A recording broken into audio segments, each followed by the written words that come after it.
Oh boy, Uncle Frito.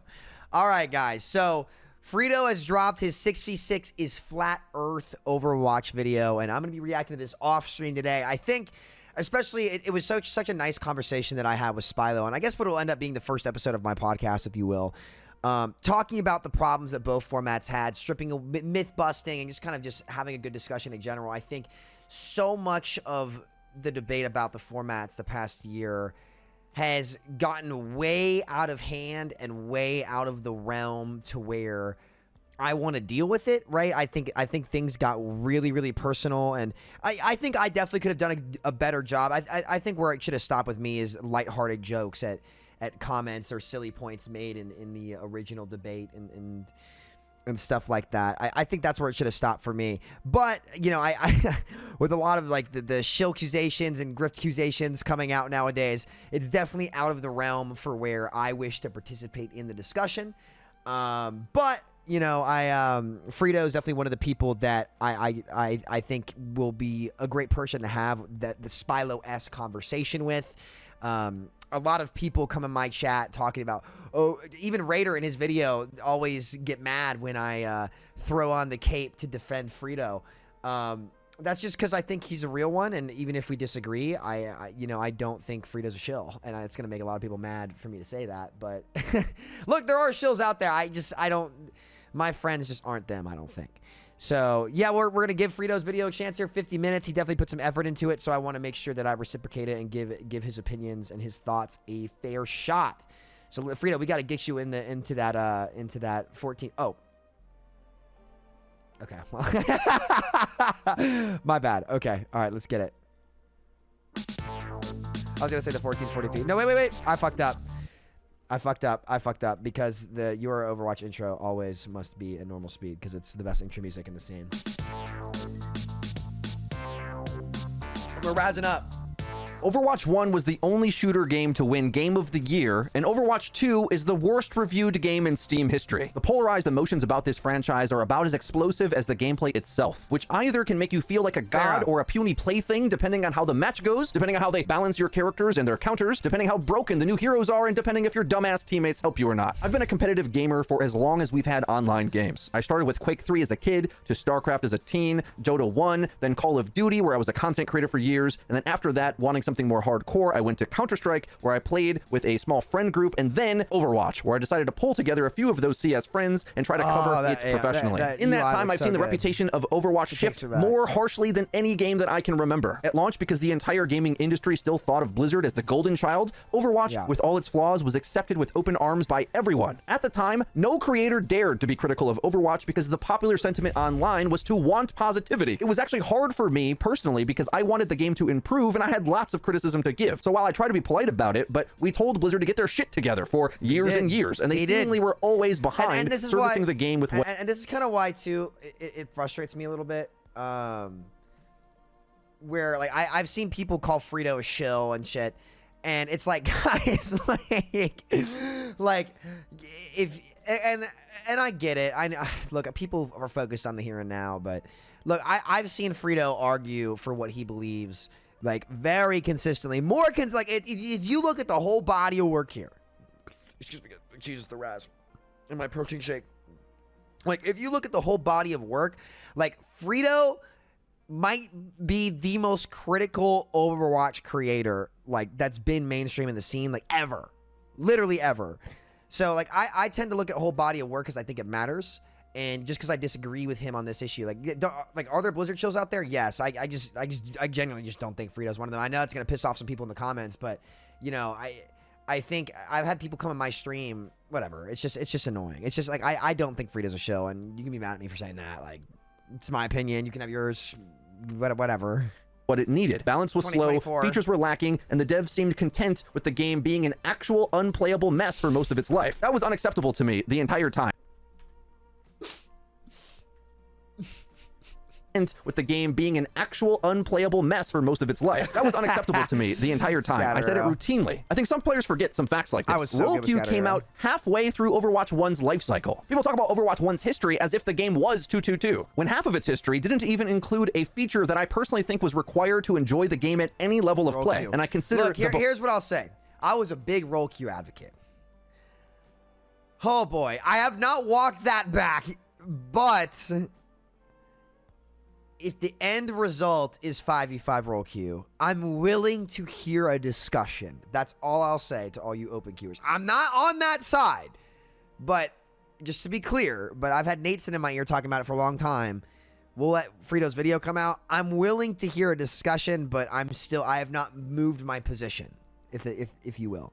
4 times actually unplayable. And I don't care what Video Game Donkey says about open queue, I think he's wrong. How did this moronic system even make it into the first game, let alone make it all the way into Overwatch 2? On the other hand, a lot of players hated roll queue for how it extended queue times for top players, even though I think it was required to at least make the most popular mode, quick play, it did actually increase function. quality of This goes to matches. show you, we will never please everyone with the decisions with this game. Too many competing interests at the same time. So for me, Overwatch 1 was a long you'll slog never- of praying for a drop never of effort please from the everyone, devs that had fundamentally uncompetitive ideas. They seemed inept because in reality, they were. They basically openly were. admitted this years later, something that I used to insult them about, that they were were. devs that wanted to make an MMO, but seemingly accidentally made a competitive shooter and had no idea how to maintain or improve it. I used to insult them Completely by right. saying Overwatch was Call of Duty for World of Warcraft fans, and the devs I remember Frito trying to convince them that power creep was real when they had buffed 90% of the cast, and they were still adamant that power creep wasn't affecting the game. In fact, the person who made the forum post, and I'm not trying to, this is a 4-year-old post. I'm not going to sit here and say this means everything for this person, obviously, but the person who made the forum post saying that the dev team didn't think that power creep was affecting the game in a meaningful way in the middle of double shield meta coming out of goats is now the lead hero balancer for this game. So like it's it goes way back, and like that was like they were mad that we were insinuating that power creep was real when like 90% of the heroes been buffed. Like it was like, guys, what the fuck are we talking about? Like, just wanted to make an RPG team comp builder instead of a shooter game. That's what 6v6 played like, and I wish they leaned more into the shooter elements the entire time, which is why I wanted to limit the power of synergies and team. When 6v6, when they added hero design that broke the game, that's what 6v6 became. But like originally it wasn't like that. And Spilo and I kind of talked about this too, where like I think there's a lot of things that have been misconstrued for like what a format actually does. Like ultimately there are things that you can improve on for the game that would benefit both formats, right? Like hero design, not brain dead mitigation that Spilo likes to say, like heroes like Moira, right? Just being better duelists than something like Genji, like that's just bad hero design in general. It doesn't really matter what the format is. Like that would be a shitty experience that I think they could improve on in both games now. But I think 6v6 was more of a shooter than 5v5 in that more targets were killable on the map. Like having a raid boss tank on the map isn't really like a shooter game to me. That's just my opinion. We'll probably get into that later, but we'll let them continue. Comps with hero bans so early on. Ironically enough, the community of viewers at the time back then pushed back against us, no matter how polite we tried to be. They said we were being too harsh. They said that we're never satisfied with what Blizzard gave us. They thought we asked Brig for was a team balanced. queue, so instead they gave us a basically useless group finder. We asked for hero bans, and instead they gave us the LFG was abomination lit. that was It was hero good for pools. videos, I but I spent didn't years use and it. years covering this 'Cause I game had to them be play, basically just don't use ignored it. and told my opinion was worthless. And the community of viewers hated our complaining. They told us we should be grateful they're adding anything to the game or even And attempt. it wasn't even just Frito that was like this too. Like people were saying that I was crazy when I said that Brig would kill the Overwatch League. Obviously, there was a lot more that went into it than just Brig, but like when we said that this shit would like actually kill the game and like destroy the game, people like it was not like it's very funny how the roles have reversed, if you will, to where people used to think you were crazy for like shitting on Blizzard and be like, yo, like this is a fucking terrible idea. What are we talking about? To now you have like Opera GX's Twitter just dunking on Overwatch. You're like, listen, I will criticize Overwatch for its problems, where I think they are, but like it's insane how like much of a 180 the greater space has made post Fortnite, really, after it took Overwatch's crown. It's just interesting to see and talk about. To improve it. And here I am again today, at odds with the community in the other direction, it seems. It's funny and a bit sad, because depending on who you ask and when you ask them, I'm either a shill today or I was a hater back then. Turns out I'm actually just real, and people hate you if you don't mirror their opinion, which I will never do, not for popularity, ever. I think a lot of what I just said might be hard for you to believe if you entered Overwatch 2 or at the later stages of Overwatch 1, but there was an era where you got shame for criticizing Blizzard, and we, on purpose, did it anyway. But now it's gone the other direction, where it's a recipe to print views if you just complain about anything. And I think we all know why, because we're more familiar with the sentiment now, which is tainted by the long list of controversies and mistakes they've made. With the lawsuits, misconduct by their CEO, they lied to our faces about developing to be honest, like, I feel like that's a small part in it. I think the main reason people shit on Overwatch in particular is because of Overwatch 2. Story mode, said it was coming, then made it seem like it was going to be as cool and deep and replayable as they told us in the previous announcements. Then, surprise, most of it is canceled and they released actual garbage. A story mode that was so bad, I wouldn't want to play it if it was even free. I'm actually glad Microsoft fully canceled it because what they pushed out was terrible to me. Archives minus. Shockingly bad in my estimation. The worst experience of its kind of any game I've ever played. I can't believe they actually charged any amount of money for it with how bad of quality it was. I remind you all about this now because as I sit here in front of you in 2024, the community sentiment has shifted to somehow think that it's even possible I'm a shill for Blizzard. Like I don't speak my mind about the game and instead am parroting talking points for them. And we'll cover this in a lot of the less offensive points made by this crowd, but this Illuminati... Yeah, and I've said this for a while too, like, there's a reason why... There's a reason why every time... Like, people get mad at me for defending Frito, but I just don't think he's a shill. I just don't. The track record matters. Like, I'm sorry. Like... That's gonna piss some people off, but you know, I don't care. I'm sorry. Like, I don't know what to tell. I can tell you what I've seen, and like, what do you want me to say? Like, you know, fuck. Conspiracy thinking is really getting out of hand with our community. I wish my history of giving my blood, sweat, and tears for this game and its community was enough to protect me from shill accusations, but apparently it's not. I spent years asking for things that Overwatch 2 finally did. That's why I have less to complain about these days. Because unlike some of the flat earthers among the Overwatch scene, I don't commit the moving the goalpost fallacy. If I ask for something and the devs address it, I'm happier about it, because failing to do so is intellectually dishonest. I don't just constantly go back to my pet theories and talking points that will, quote, save the game, which for me has always been hero bans and draft mode anyway. Both things. And I will defend Frito again. This is what frustrates me. Like, the way, even if we haven't always agreed on stuff, like I like, he's always been a big hero ban guy. I've been kind of neutral on hero bans and kind of like wait and see and stuff. The way that Frito has approached arguments, I think, and the way that he approaches conversation, he's not. Like, look, there are Blizzard shills out there, 100%. Like, listen, I've seen them. I know who they are. It's not hard to find out, right? Frito's just not one of them. So I understand why he would be really frustrated about people coming for him. Because like, I've had people come in my chat and be like, and this really pisses me off. Because you guys, it pisses me off because they'll come in my chat and be like, I was in Frito's chat, like, yelling about fucking tanking being shit and 5v5 and 6v6 and he got fucking mad at me and they come to me like they're expecting fucking praise or something. It's like, guys, Frito's my friend. Why the hell would I want you to go to another streamer's chat and like harass them while they're playing the goddamn game? See, that's a big part of the problem in 2024 where people just can't accept opinions, you know, and it goes both ways, dude. It goes both ways. And, you know, so I feel like Frito has been wrongfully thrown into the shill conversation, and it's something I don't like talking about the subject too much. It's very difficult to do because like I'd rather not be involved in it unless I get dragged into it, and especially after the way like the last 6 months have gone with a lot of these conversations, I don't want to be a part of that. Like I like talking game theory. I don't like talking personal shit. That's just not my cup of tea. It's not. It never has been, never will be, right?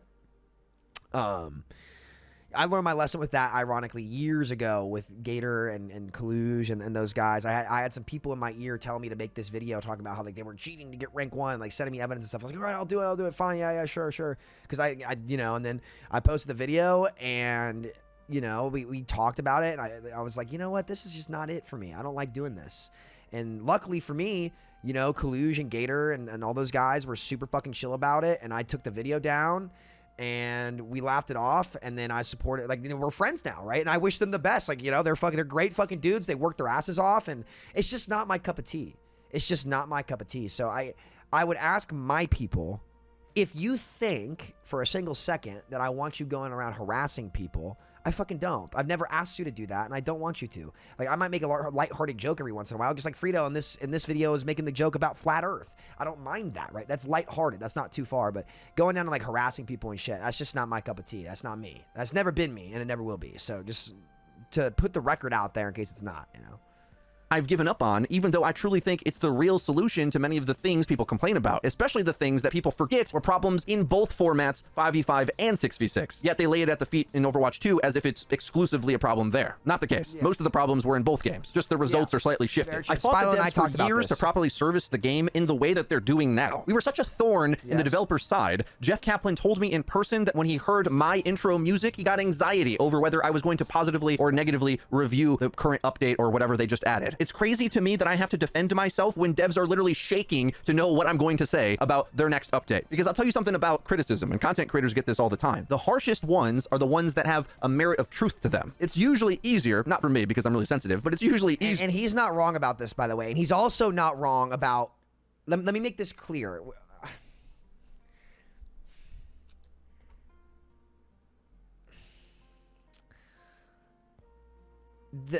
There was absolutely the sentiment that creators in my circle, Frito included, were just making negative reviews back when Blizzard was in good faith just for clicks.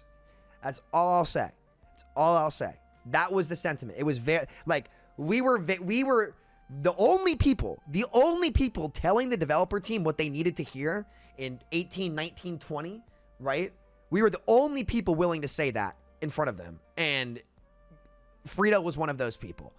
So that's all. To write off really unfounded criticism. But that is also why we have to be careful to make sure that the things that we're telling the devs are accurate. If we as the community found our criticism based on lies and misrepresentation and confusion, the Overwatch 1 devs win because they believed we were all forum trolls and we should be ignored. Those old WoW devs basically hated their consumer base, felt they were above them. That's the vibes I got with Overwatch 1, and it's because they had an air of superiority after their accomplishments with World of Warcraft. And then, of course, they tripped, fell, and made a Game of the Year in Overwatch 1, so how could they ever be wrong about anything? That was actually their vibe. One last thing about the culture of our game, and then I'll get to 6v6. Today, in 2024, I feel like we have entered the late stage of our game. We're all sick of their shit and demand results. And good, we should. Blizzard played fast and loose with the facts, and they did a giant rug pull and have made many dumbass mistakes that will take a long time for gamers to get over. That, and we all remember loving Overwatch 1, so many of us think we should just revert the game back to how it was, do a WoW classic. Here's the thing. This reminds me so much of the trajectory of Call of Duty and its content, which even today is stuck in a cycle of self-hatred at the game they purportedly love. Modern Warfare, the original 1 and 2, were a broken mess, but they were an unprecedented game at the time, mixing RPG class builder elements into a shooter game, which is why I fell in love with it at the time and started making content in Modern Warfare 3, when I started to think the game was jumping the shark and heading in the wrong direction. As Call of Duty got older, players longed for the simpler days of the original Modern Warfare, yet seemingly forgot how much bullshit they ignored at the time, how unbalanced the entire game was, and a long list of things that they just overlooked, about how different their perception and expectations were and what they were willing to tolerate. Not that the game was objectively better, but they were different. I think the same thing is happening for Overwatch now, where the nostalgia goggles really are severe, and further, knowing too much about Overwatch makes us forget about our own survivorship bias, as many of the things we may be willing to tolerate about Overwatch. It's different because in this case, like, all the heroes are still there. It's still like a lot of the same core mechanics, but like there's new problems that this format brought on that weren't there in the old one, where the problems that are outside the format, like hero design and stuff like that goes beyond format, but there are things specific to 5v5, specifically for tanks, that make the gameplay experience worse, that makes it very different from what Call of Duty is, where they just resell a different game every year, which is dog shit, but drove away other players in their millions, killing our game. Now, to be perfectly clear, you're free to love and enjoy whatever version of the game you like. You can have any opinion you want. And while I think the facts are there's no way Blizzard should go back to 6v6, I think Blizzard is so committed to listening to feedback that even though I think it's a terrible idea, they may listen to you. I don't see a reason beyond maybe a technical limitation, which may be the case, we don't know, that they can't at least do a test to see how people respond. And I'm so confident that I think it would be helpful. In fact, I think the same issues that it had at the time would resurface again. And if I can't convince you in this video, maybe we just got to do a test so that you can feel the pain. And those issues could happen again, but they would be hero design issues. They wouldn't be format issues. Hero design got so out of hand, and those same hero design problems exist in the game right now too. By the way, Spyro and I talked about that a ton in the ending debate discussion that we did. So we'll see. points again to remember how bad it actually was, as opposed to looking back in a game that you can't even play anymore. For me, I think this is a waste of time. I think dedicating any amount of effort towards making this function with the new heroes and modes and everything else would set the dev team back years. But we have an open esports scene now. I'd support you guys wanting to do a pro mod version of the game. If the top players think this is the best way to play competitive Overwatch, go for it. I'm not married to my own ideas here, guys. I never have been. But I guess there's no clout to be gained in our community if you're not extreme. I want hero bans. Still not going to get it, it seems. I don't get the format I want. I think somehow instead, because so many others have been talking about this, I would be willing to try hero bans at some point. I've always been neutral on the hero bans. I think Frito's been literally asking for this since like 2018, and I think it would have solved a lot of problems back then. And I think it really is crazy that we got 5v5 role lock before they tried hero bans, but I don't know. Been labeled in a false dichotomy in this situation as if I'm pro 5v5. I didn't ask for this format. What are you talking about? I just think nobody did. As terrible as it is, nobody did. 6v6 is just more pain and misery. Overwatch is a tough game to get everyone to agree. What I actually don't like, I'm not a fan of this at all, is the devs trying to reinvent the wheel over and over. I hate this that's all they've done. I hate the inconsistency of this game. They're changing all they've done. They've never tried to polish this game. All they've repeatedly done in 5v5 and Overwatch 2 is just reset the wheel over and over and over again. Like now, heroes like Hanzo, I don't give a shit what they say. Like, Hanzo's pickable.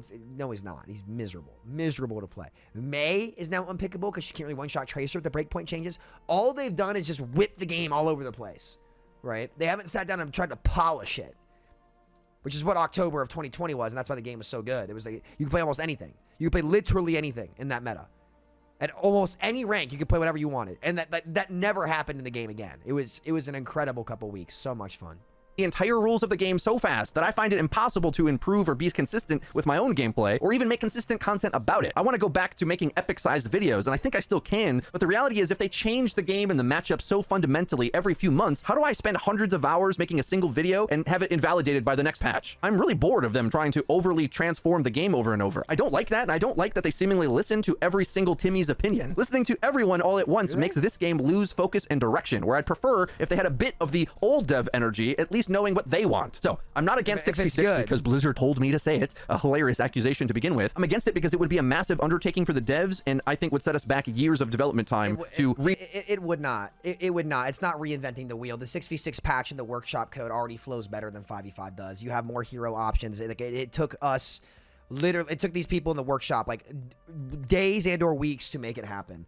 The idea that it is a myth that it would take. And listen, I'm willing to hear out some points against 6v6 for sure, but it's a myth that it would take years or a ton of development time to try to make 6v6 work. It's easier to make these problems solve in 6v6 than it is in 5v5, specifically for tanks as well. Not specifically, especially for tanks as well. Queen plays just fine in 6v6. Malga plays better in 6v6. Hog does not have to be as much of a raid boss in 6v6, nor does Orisa. So honestly, going to 6v6 and lower stats in general solves a ton of the problems that the tank role has already had just by switching. Now, you'd have to make a better balance patch, but it would mitigate the problem. And that's the big argument for 6v6. It's that from a foundational level, because the format is your foundation to design good heroes and then balance the game. It's like PEMDOS, right? The format is the first thing. The 6v6 format allows you to organically build a better game with more options and less oppressive characters and abilities than 5v5 does, because the abilities have to be inherently stronger to make that solo tank work and distribute the power accordingly. So the idea that it would take this long for 6v6, I think, is a complete myth, and I think Spylo kind of agreed with me when I said that in our debate. But we'll let him keep going. Rework all of it, just like the Overwatch 1 needed reworks in order to function. The truth is that in life, there is no solution. No, you have to rework more heroes to make 5v5 work than you do in 6v6, and those reworks didn't even do anything. So I would say that the reworks that failed in 5v5 wasted more dev time than having these heroes exist how they were in 6v6 and have more gameplay loop options anyway and more counterplay and more player agency. All of the offerings that 6v6 has for these characters are better than what they've been forced to do in 5v5 that has not worked at all. For 4 tanks hasn't worked. only trade-offs. Remember that whenever you think any format, change, balance, addition is ever going to fix anything in this game. There's no fixing it. You can't fix it. Fixing it isn't the option. The only options you have is trade-offs here or trade-offs there. So rather than talk about fixing anything, we need to talk about trade-offs, because that's how things work in reality. They have nuance, each decision with its own pros and cons. There isn't one good or one bad. Life is not that simple. The only position on this game I think is objectively correct is that we all have different opinions on what the best version of Overwatch is, and we will never agree. Not even the pros can agree, and certainly the casuals don't agree either. All it takes is a quick scroll through the comments section of any video talking about Overwatch to see how radically different all of the takes are. No camp of players actually agree, even if they seem like they do. Because even if they gave you guys 6v6, you wouldn't agree on how it should be balanced. There will always be complaints, as I hopefully will detail in the rest of this video, which is why I think the only global fix. Yes, there will always be complaints, but that doesn't mean that the specifics behind what people are saying doesn't matter and the context isn't important. Right? Like, the problems from 5v5 to 6v6 are entire gameplay loops and like entire issues with roles, not specific characters, right? People will always have their opinions about characters, but it's really, really obvious what the issues are that were caused by this format that weren't in the previous game. Every tank is like a raid boss now. It really sucks to play against. The things that they listed when they announced 5v5 about the pressure on the solo tank. Now the counter swapping, which is unsolvable. The gameplay loop options that you can't recreate. Like, those are fundamental big picture issues. That's like, it's not my opinion as to like how to fix that. Like, that's objectively what happened. So it is different. It is different. And now when you come to specific balances and hero tweaks, people will absolutely have different opinions. But when a whole role and the entire game is affected at a global level, it's like really obvious what the big picture things are and the little picture things are. Like, balance to specific characters are little picture, but like the big picture things, like the complaints in Overwatch 1 about like, they were never about entire roles. There may be specific characters in certain roles that were causing problems, but like right now, it's never been to this degree with what specifically tank, I think, is the big outlier here.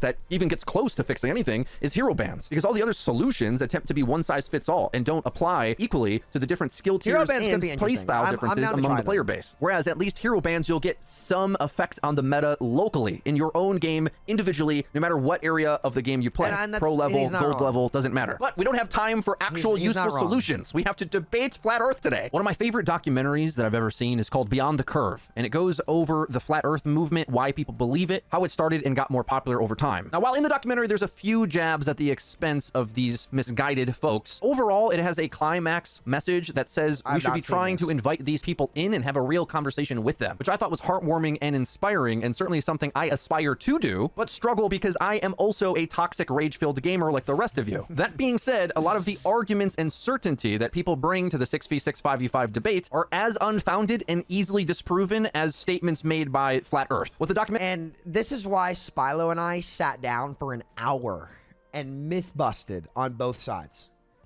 This is why we had to sit down for an hour and myth bust on both sides, because the reality is there's been nonsense spewed on both sides. On both sides, there's been nonsense spewed.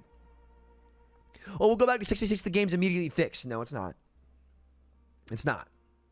It's better, but it's not immediately fixed, right? There's a lot of work to do aside from that.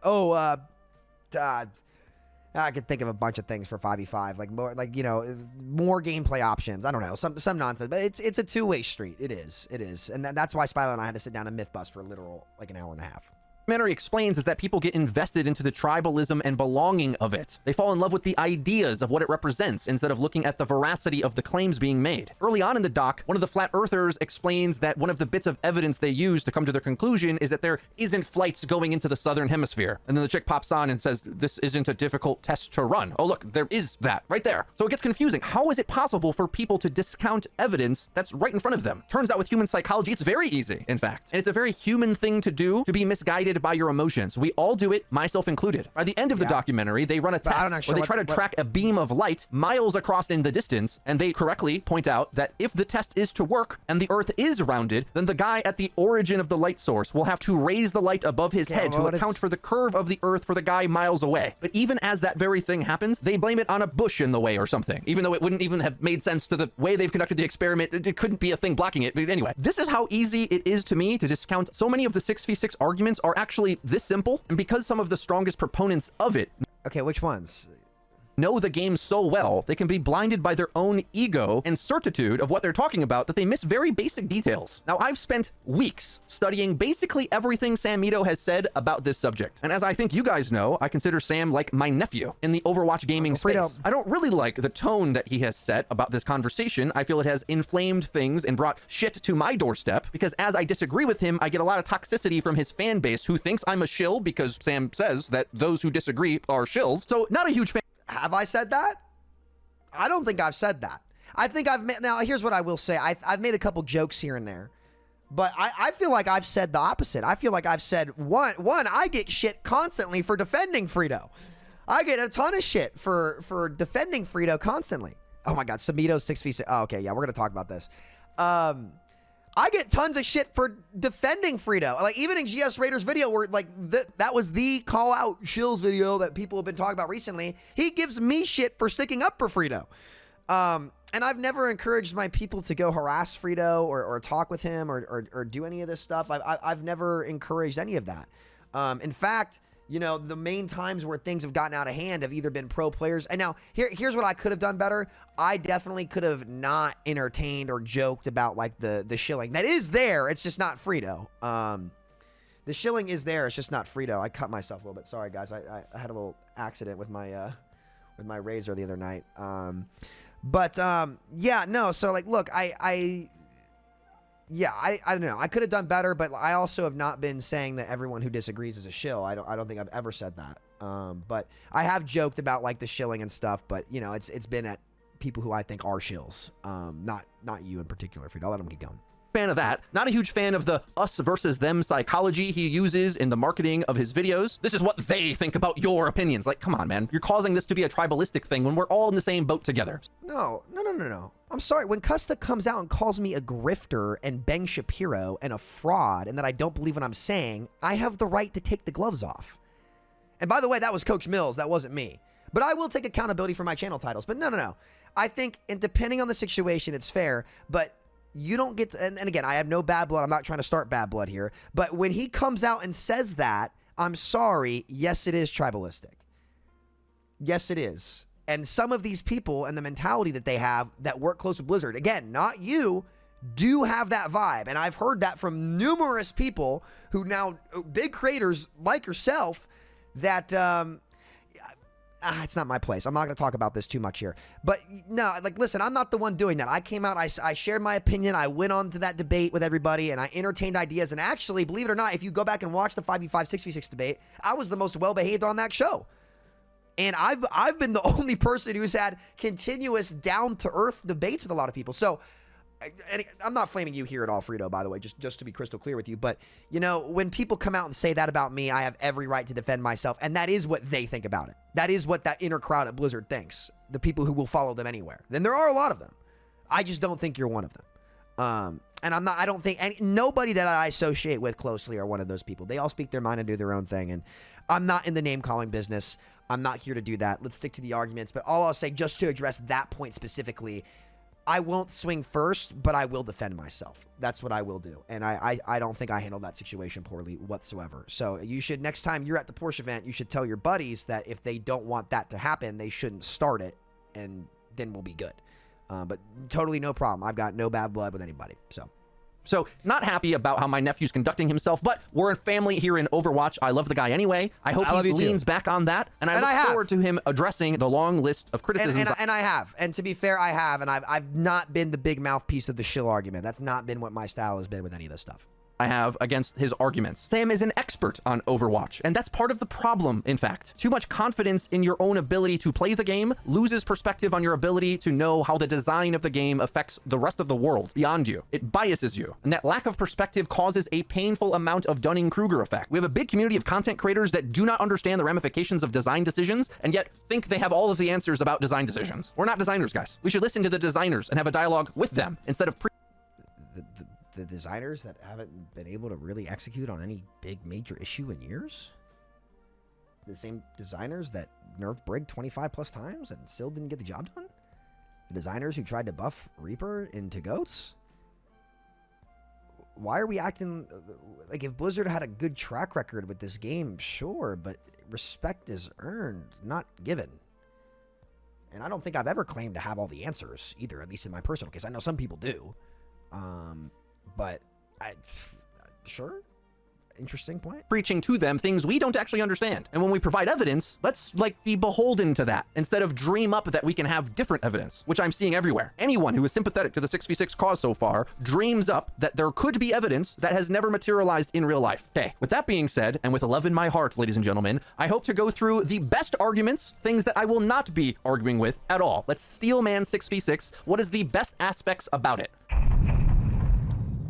The game certainly had a higher high-end skill ceiling. There was more to track, more going on, more chaos, more complexity, more variance, more abilities, and bigger moments, bigger setups, fat shatters, huge blades, and a tank battle that had ebb and flow to the game. The strategy of how you took positions with your tanks and how they interacted was far deeper than it ever could be with single tank. So if you really enjoyed the MOBA repositioning battle of getting your team into position, it mattered a lot. In fact, I would say it dominated the gameplay. If you look to the Overwatch League, the teams that went the farthest were the ones that had the best tank synergy usually, or entire team synergy around their tank I think it was play. supports. The tanks were the superstars and did most of the heavy lifting throughout the history of 6v6. Conversely, at the highest levels in Overwatch 2, while we didn't have the Overwatch League for too long, tank gameplay instead became about flexibility, where the Florida Mayhem, I think, won the tank lottery because their star player, someone, could play lots of the tanks.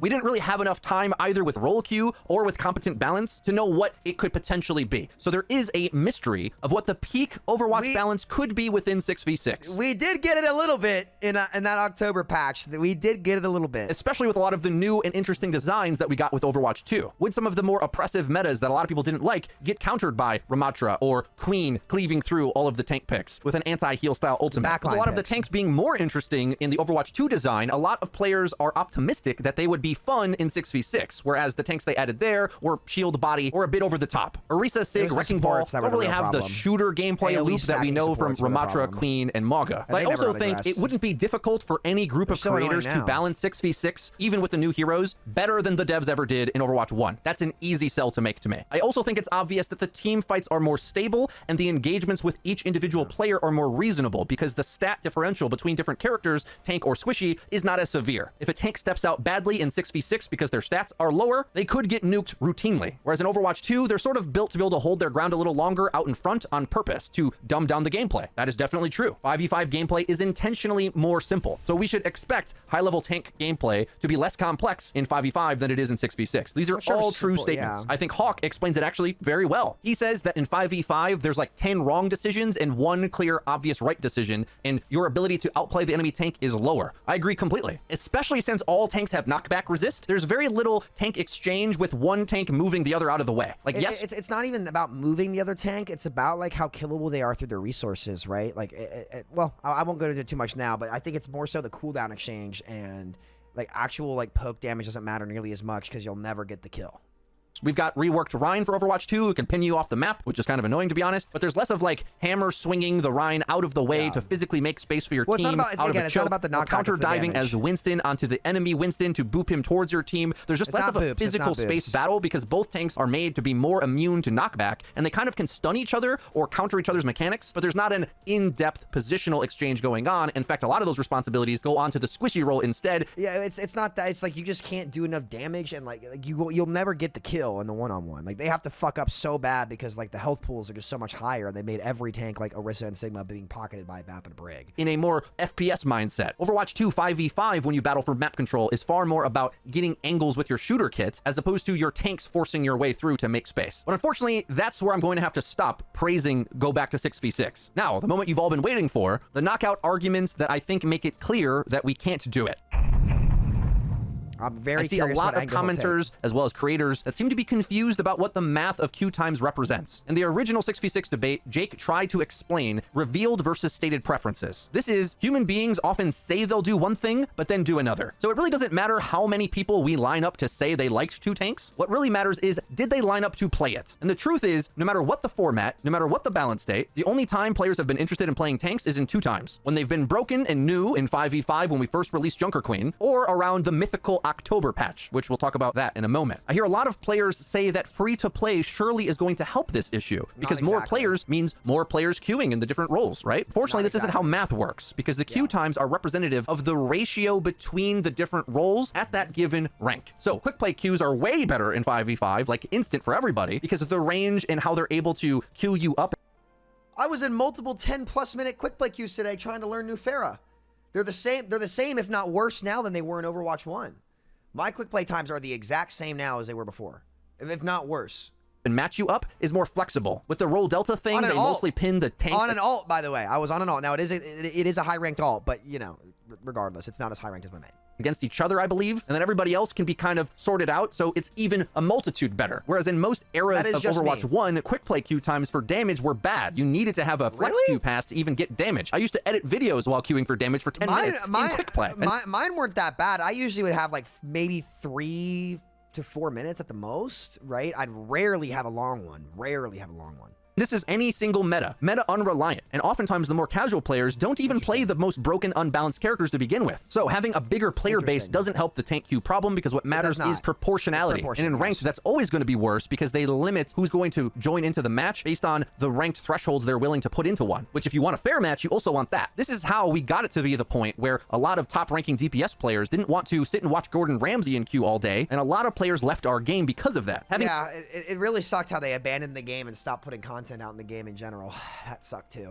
Bad queue times makes it worse because it alienates new players from even getting in to attempt it. But okay, Frito, what about the most ideal... but new players are all in the metal ranks where regardless of the format and regardless of the game, like those queue times were never that bad until they stopped updating the game altogether.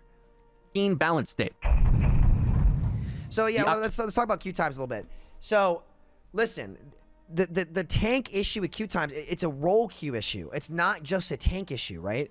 And this has been proven because in Season 7 of Overwatch 2, the DPS queue times were instant and the support queue times were 15+ minutes because they had overtuned support and it made DPS feel obsolete and unfun. Kind of like what happened with tank in Overwatch 1 when all the original tanks were outclassed by boring heroes like Orisa and Sigma, and heroes like Baptiste and Brigitte, AoE sustained characters that even like Spilo and I talked about this and everybody knows that they were the problem in Overwatch 1 that caused double shield. Heroes like that were denying all the tanks value and stunning them and CCing them and spamming immortalities. The tank experience became miserable because they didn't address or balance the game well. And that same problem happened in a different role, the most popular role in the game.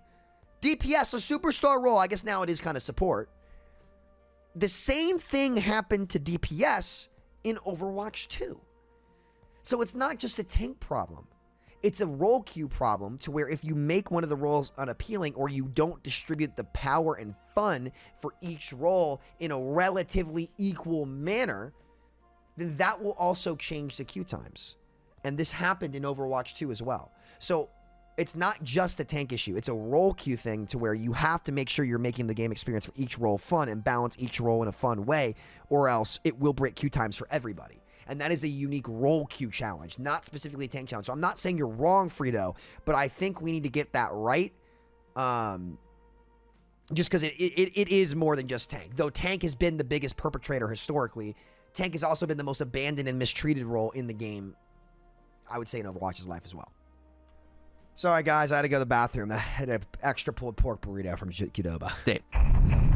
Okay, we're back. The October patch, the best balanced Overwatch 1 ever saw. I want to poke a few holes in this and then make some pretty obvious points about the player population this is even representing. The October patch was a breath of fresh air after a long overdue balance problem with double shield. They sort of just threw their hands up in the air and nerfed double shield. So Winston, Reinhardt, and other tank comps. Particularly, they nerfed BAP and Brig. That's really what happened. It was the BAP and Brig nerfs that really did it. They lowered Brig's health.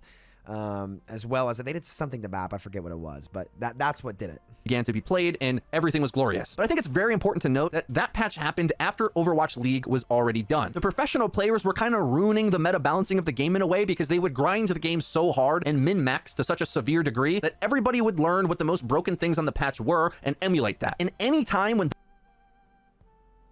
they just nerfed BAP and Brig. They finally nerfed Brig. They nerfed the hero that cheated the game and broke the game. And Spilo and I both agreed on this, by the way.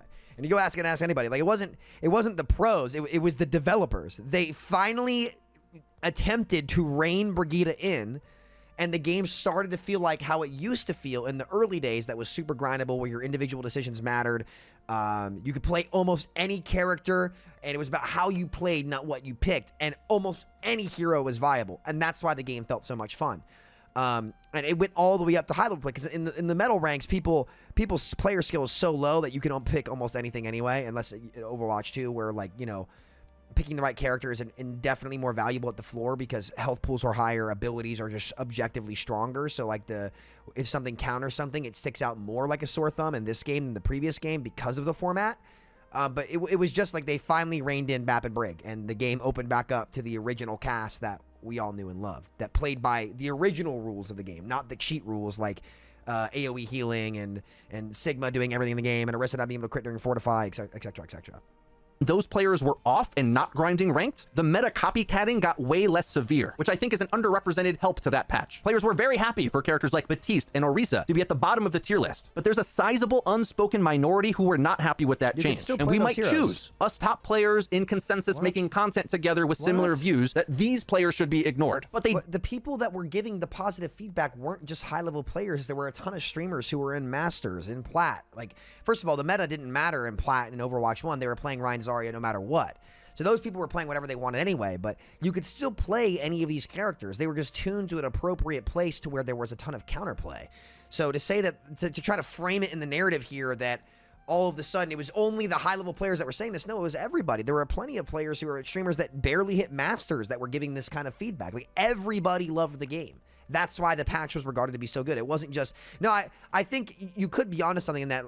You might be a little bit right here, where you say that people had not min-maxed the game. Because I still saw the Brig, and people thought Brig was bad. Everybody said Brig was bad, and I was one of the few people who were like, no, she's not bad. There's still a couple Brigs that are high up, but you guys just don't know.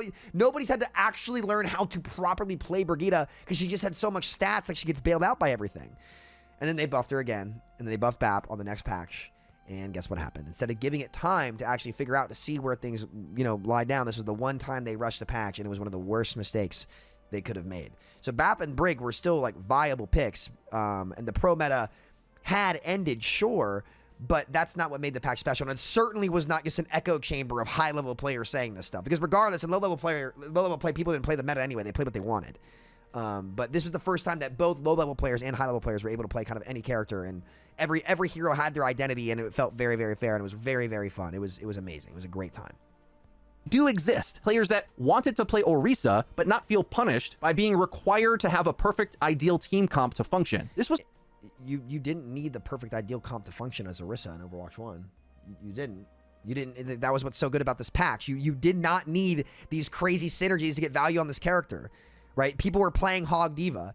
We were playing, Nateson and I would play Zarya Hog in quick play and win together. You could play Ryan Diva, Ryan Zarya, Diva Monkey. You could play anything. That's why this patch was so good. That literally is the reason why people loved it so much. Because you actually could play anything. It was about how you played rather than what you picked. And this was the one time that actually happened. So I think you're completely wrong here. And I think if you go back and look at, like, why people said this patch was so good, and you go back and look at all the videos, which are all there, that's kind of going to be what you see. You saw everything getting played, which means that it would go against what you're saying here, and that you had to have the RPG team comp builder. You only had to have the RPG team comp builder when sustain and stats and heroes that were DLC were so overwhelmingly powerful they cheated the system. If you weren't playing them, you lost. Was part of the 6v6 design that a lot of players forget about. Characters were much more interconnected and required to run together, whereas 5v5, they've kind of balanced it in a way where you mostly can vaguely do any of the given job that you need, and you don't necessarily have to have one version of a thing to function with another thing. And as well, no, now you just get the one overpowered correct thing compared to the one underpowered incorrect thing, and you get steamrolled even more, especially in the tank role. So if the whole point is, oh, well, if you didn't get the right thing in 6v6 when they were two smaller ones, but you lost the game, it's easier to have that exact same thing happen now in 5v5 when you get the wrong matchup, which is why you see more steamrolls. And now, if your tank is on the wrong character and has been counter-swapped, and you don't counter-swap them, it's harder for you to overcome it in this game because everything has more health. They just heal less. That's post-Season 9. Let's go pre-Season 9. Before they increase everybody's health. Now, when you're on the wrong tank matchup, if it was a Roadhog and a Rhine together in Overwatch 1, that Hog was only 600 HP, not 800. He didn't get 50% damage mitigation on his vape. If you wanted to counterpick a ball, he didn't have 600 or 1300 effective HP. It was easier if you were on a bad matchup to overcome that bad matchup in 6v6 where all of the stats were lower in the game. So if your point here is that, oh, and this is where I've seen you make this point, Frito, and I think that you're right that it's shitty, but you're wrong that it was worse in 6v6 than it was in 5v5. And that's why you see more steamrolls in this game than in the previous game, in my opinion. So the argument is, oh, well, you need to, the only way you could get value and get to play your thing is if you got the right synergy around it, because otherwise you couldn't overcome the synergies. It was easier to overcome the lower stats and required execution to get value on the correct picks in Overwatch 1 than it has been in Overwatch 2. And in Overwatch 1, in 6v6, when that happened, the higher you went up on the skill delta, that's when you started to see the execution. But now, because all those stats are given to everybody at the skill floor, you're now seeing more players in low ranks have to actually counter swap to the correct picks than in Overwatch 1, where they never played the meta. They always were playing Ryan Zarya and Double Shield. They were always doing their own things down there. And it was easier for the average player to overcome because there weren't inherent insane stats on every character. So if that's the argument, it's worse in 5v5 than it was in 6v6, which allowed for more organic player agency and more organic outplays by the player instead of the game forcing you to switch characters, which is why counter swapping is way more prevalent in this game. As they add more heroes, more overlap, more variety, as well as make the game more self-sufficient when you have self-healing passive and things like that. They're really trying to get away from that. And to be fair, the self-healing passive could have been in 6v6 as well, and I was wrong thinking he was going to be a bad addition to the game. I was so frustrated with it because it didn't solve the core issues of the game. I see it as a waste of time. But it is a good quality of life change. That interconnectivity of the characters required to function together. That's part of So not only was there interconnectivity, that made the game fun, but you also had more ability to outplay those interconnectivities individually than you do now. Because you have no way to outplay the massive Roadhog healing. You had no way to outplay the massive Orisa sustain. They had to gut those characters for them to get rotated out of the meta for something else to come in. In Overwatch 1, that wasn't the case. At least, it wasn't the case as much. It's easier because every one of those characters had lower stats and they were easier to 1v1 on any role. And the roles were more close together in terms of like what plays you can make. Because that Orisa was only 400 HP. The Zarya was only 400 HP. Hog was 600 HP. Sigma was 400 HP. You could make plays. And that's what made it fun. But now you can't because they've just given everything so many stats, so much stats to try to make 5v5 work. It's a worse game. Overwatch a lot of players hated, and something that top-ranked players tend to forget because they've mastered those synergies and fit into it quite nicely. Now, the most important hole that we're going to poke into the glorious October patch is pro 6v6 proponents shout from a mountaintop that it had balanced queue times. Queue times were great in that one fateful month in October, but they're really doing their argument a disservice when they don't acknowledge that there's a caveat to that. It was great for the top 3%. This is the area of the player base where balance matters the most. The vast majority of players in any version, in any format, in any patch, balance is pretty irrelevant until they make easy heroes OP, of course. But other than that, people are just kind of doing their own thing for basically 97 to 99% of players. Okay, so then the synergies that you claim didn't matter for most of the player base. That by you saying that, you just acknowledge that the OP synergies didn't matter for most of the players. But now they're forced to switch more. Would you concede that point? Well, we'll see what he says. Balance is almost irrelevant to them. What matters is the base functionality of the game, which, by the way, is something that Samito has said for years, which is why he argues you should only balance for the top tier of gameplay, and I push back against that a little bit, and we have to be selective. I think you need to look at the floor for low-level players, but you look at the ceiling for other characters, and there's only a couple characters that, like, at the floor reward you, like shit like Moira, and he is right about that. of who gets included in that. Like, do we want Lifeweaver to be a top-down balanced hero? No. There's a lot of heroes that I think we should reasonably expect to have drop-off as they go up the ranks. Yes. But equally, if you gut a hero like Sojourn, Tracer, Widowmaker, they become more and more unplayable as you go down the ranks. So it happens both ends of the I didn't spectrum. like how they and changed Orisa Sojourn. in Overwatch 1 was sent to the glue factory, which I can tell you is not something they want for their Overwatch characters. That's just a dud design. So they really tried to change Orisa to make her fun in Overwatch 2. And when the first rework came out, I think a lot of players were positive on the changes in comparison to the bunker playstyle she used to have. But overall, we still think kind of toxic to the game because just kind of a dumb easy mode tank Yeah, she's hero. just But got hey, so much Overwatch health. always Yeah. ends up with 4 to those 5. types of picks in the game. 4 to There's like no 5. way around it. And I think it's disingenuous to think that we're ever going to see a version of Overwatch that benefits from only skillful design. That's a huge mistake, guys, especially after my history of watching the gaming scene and seeing games that I like Quick Champions, or I didn't play this one, but you it's just similar can't in make line them with reward these. more than they Mania. should. These games just die on the vine. That's And why some- October of 2020 was so good, because you could still pick Moira, but like she was very punishable and there were distinct drop-offs for picking it. Like it was insane how well they balanced skill to reward in that patch. part to a lot of the part of the reason why is they're just too skillful. Nobody's trying to play Quake 1v1s. They're too hard. A lot of our player base wants more accessible heroes, and that's part of Overwatch's You can have them. identity. They just need to reward less. and not go away. And then on the other end of it, with this October patch concept, is players think that they can somehow blow up that one data point in the history of 6v6 and expand it to an entire history of the game they wish existed. But that's not how reality works, guys. That's not how data collection works. In data collection, that would be called an outlier, the type of thing that you should completely ignore, actually, because the vast majority of time, tank synergies were oppressive. Now, Are we not gonna? They weren't. They actually. The only time they were oppressive was in Double Shield, and Double Shield was also caused by support synergies. Are we not going to talk about how support? Spylo said this too. It's insane that people talk about tank synergies, but refuse to address that the support synergies were always stronger. And post Brigida, there were more triple support comps getting played at the high level play. If we're talking about the synergies where they really matter to top level play being oppressive. It was the support synergies that did all of this. And the reason why October of 2020 was so good was because BAP and Brig, the AoE healers that cheated the game, were nerfed. That's why the game was so good.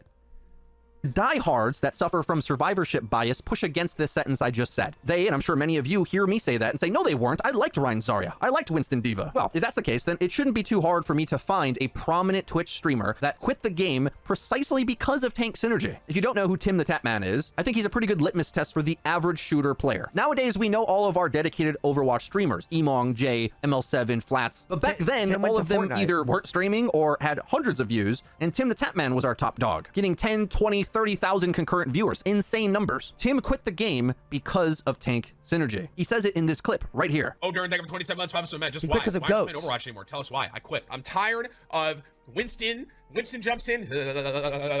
Diva's like, don't shoot my Winston. Don't shoot my Winston. Don't shoot my Winston. It's not fun. This is me. Live look at me playing Overwatch in season 5. Ready? Do you get it? I'm sleeping because it's boring. Do you understand what I'm saying? Also, there's a bit of a lot. Okay, people were sick of dive meta being meta for 3 straight seasons. They then made goats. He's not complaining about tank synergies. He's complaining about that specific meta. He didn't listen to he didn't list, oh, all tank synergies are why I quit the game. Fortnite also came out. There's so much more to that. And to be frank, he made the right decision because Fortnite was way more lucrative of a career choice.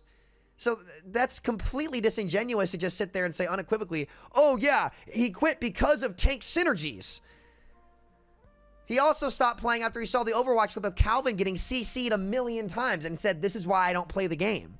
So then I could just say, oh, CC is why Tim the Tatman quit Overwatch. What? Come on, Frito. Come on now.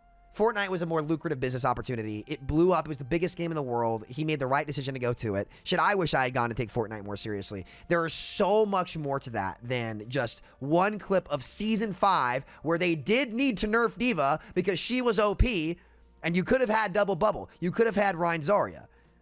There's a ton of different things that go into that. That's ridiculous to say that Tim quit because of tank synergies and therefore they shouldn't exist at all. It was hard dive meta for like 3 straight seasons and a triple tank meta as well because Onanade was too strong.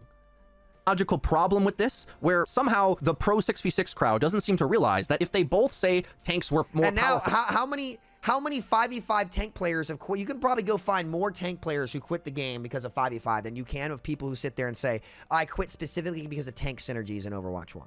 They might have quit because of goats, which ironically was caused by the sports. But that's just nonsense. You can't definitively prove that. It's a little too subjective, and that's just one out of context clip. and had more potential to do more in 6v6, but then somehow say, but that wasn't oppressive. No. If you didn't have to counterpick your tanks, that's the definition of oppressive. Like, you don't know what the word oppressive means.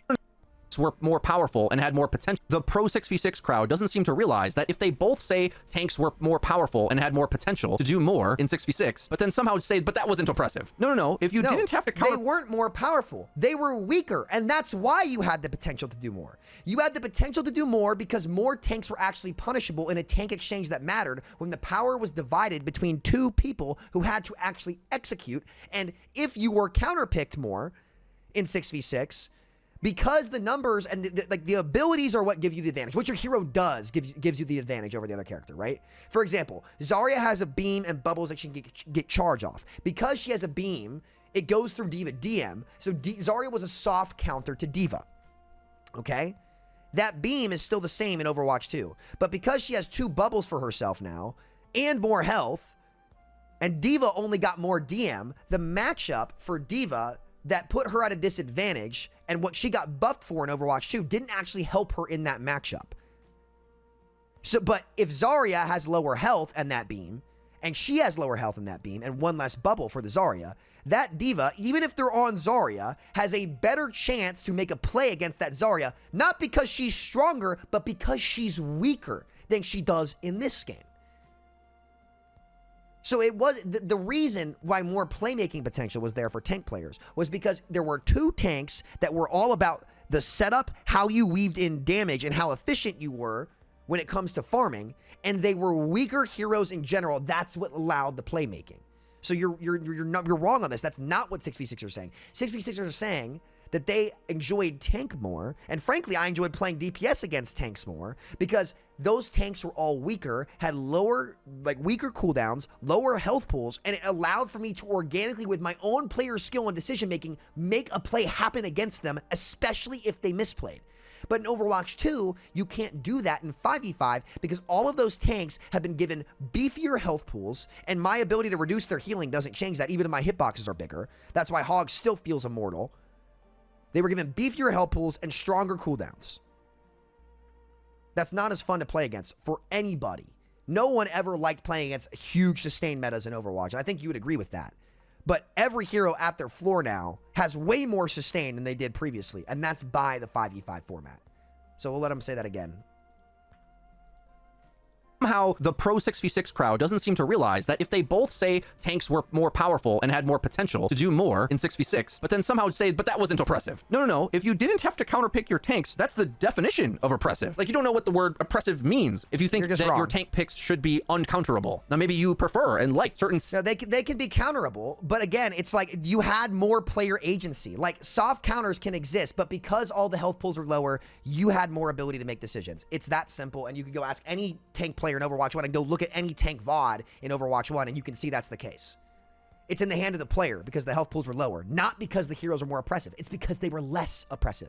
Stable, reasonable, good to play with tanks like Reinhardt, Zarya, Winston, D.Va to dominate the game. But players like Tim, who wanted to play Cassidy back then, who had far less options, which is much more stiff of a character, of course, there just wasn't enough answers for Dive. So the devs saved the game by inventing a character who countered Dive. Regina! Or they could have done this thing called Nerf D.Va. D.Va was insanely OP back. I think she had like 4... There was something about D.Va, I forget what it was. They just given her micro missiles. She had like a 4-second DM or 3-second... I forget what it was, but they literally just had to nerf D.Va, and they didn't nerf D.Va. Instead, they put Brig in the game. So, and Tracer was insane. She had a 400 HP pulse bomb. So that was a balance issue.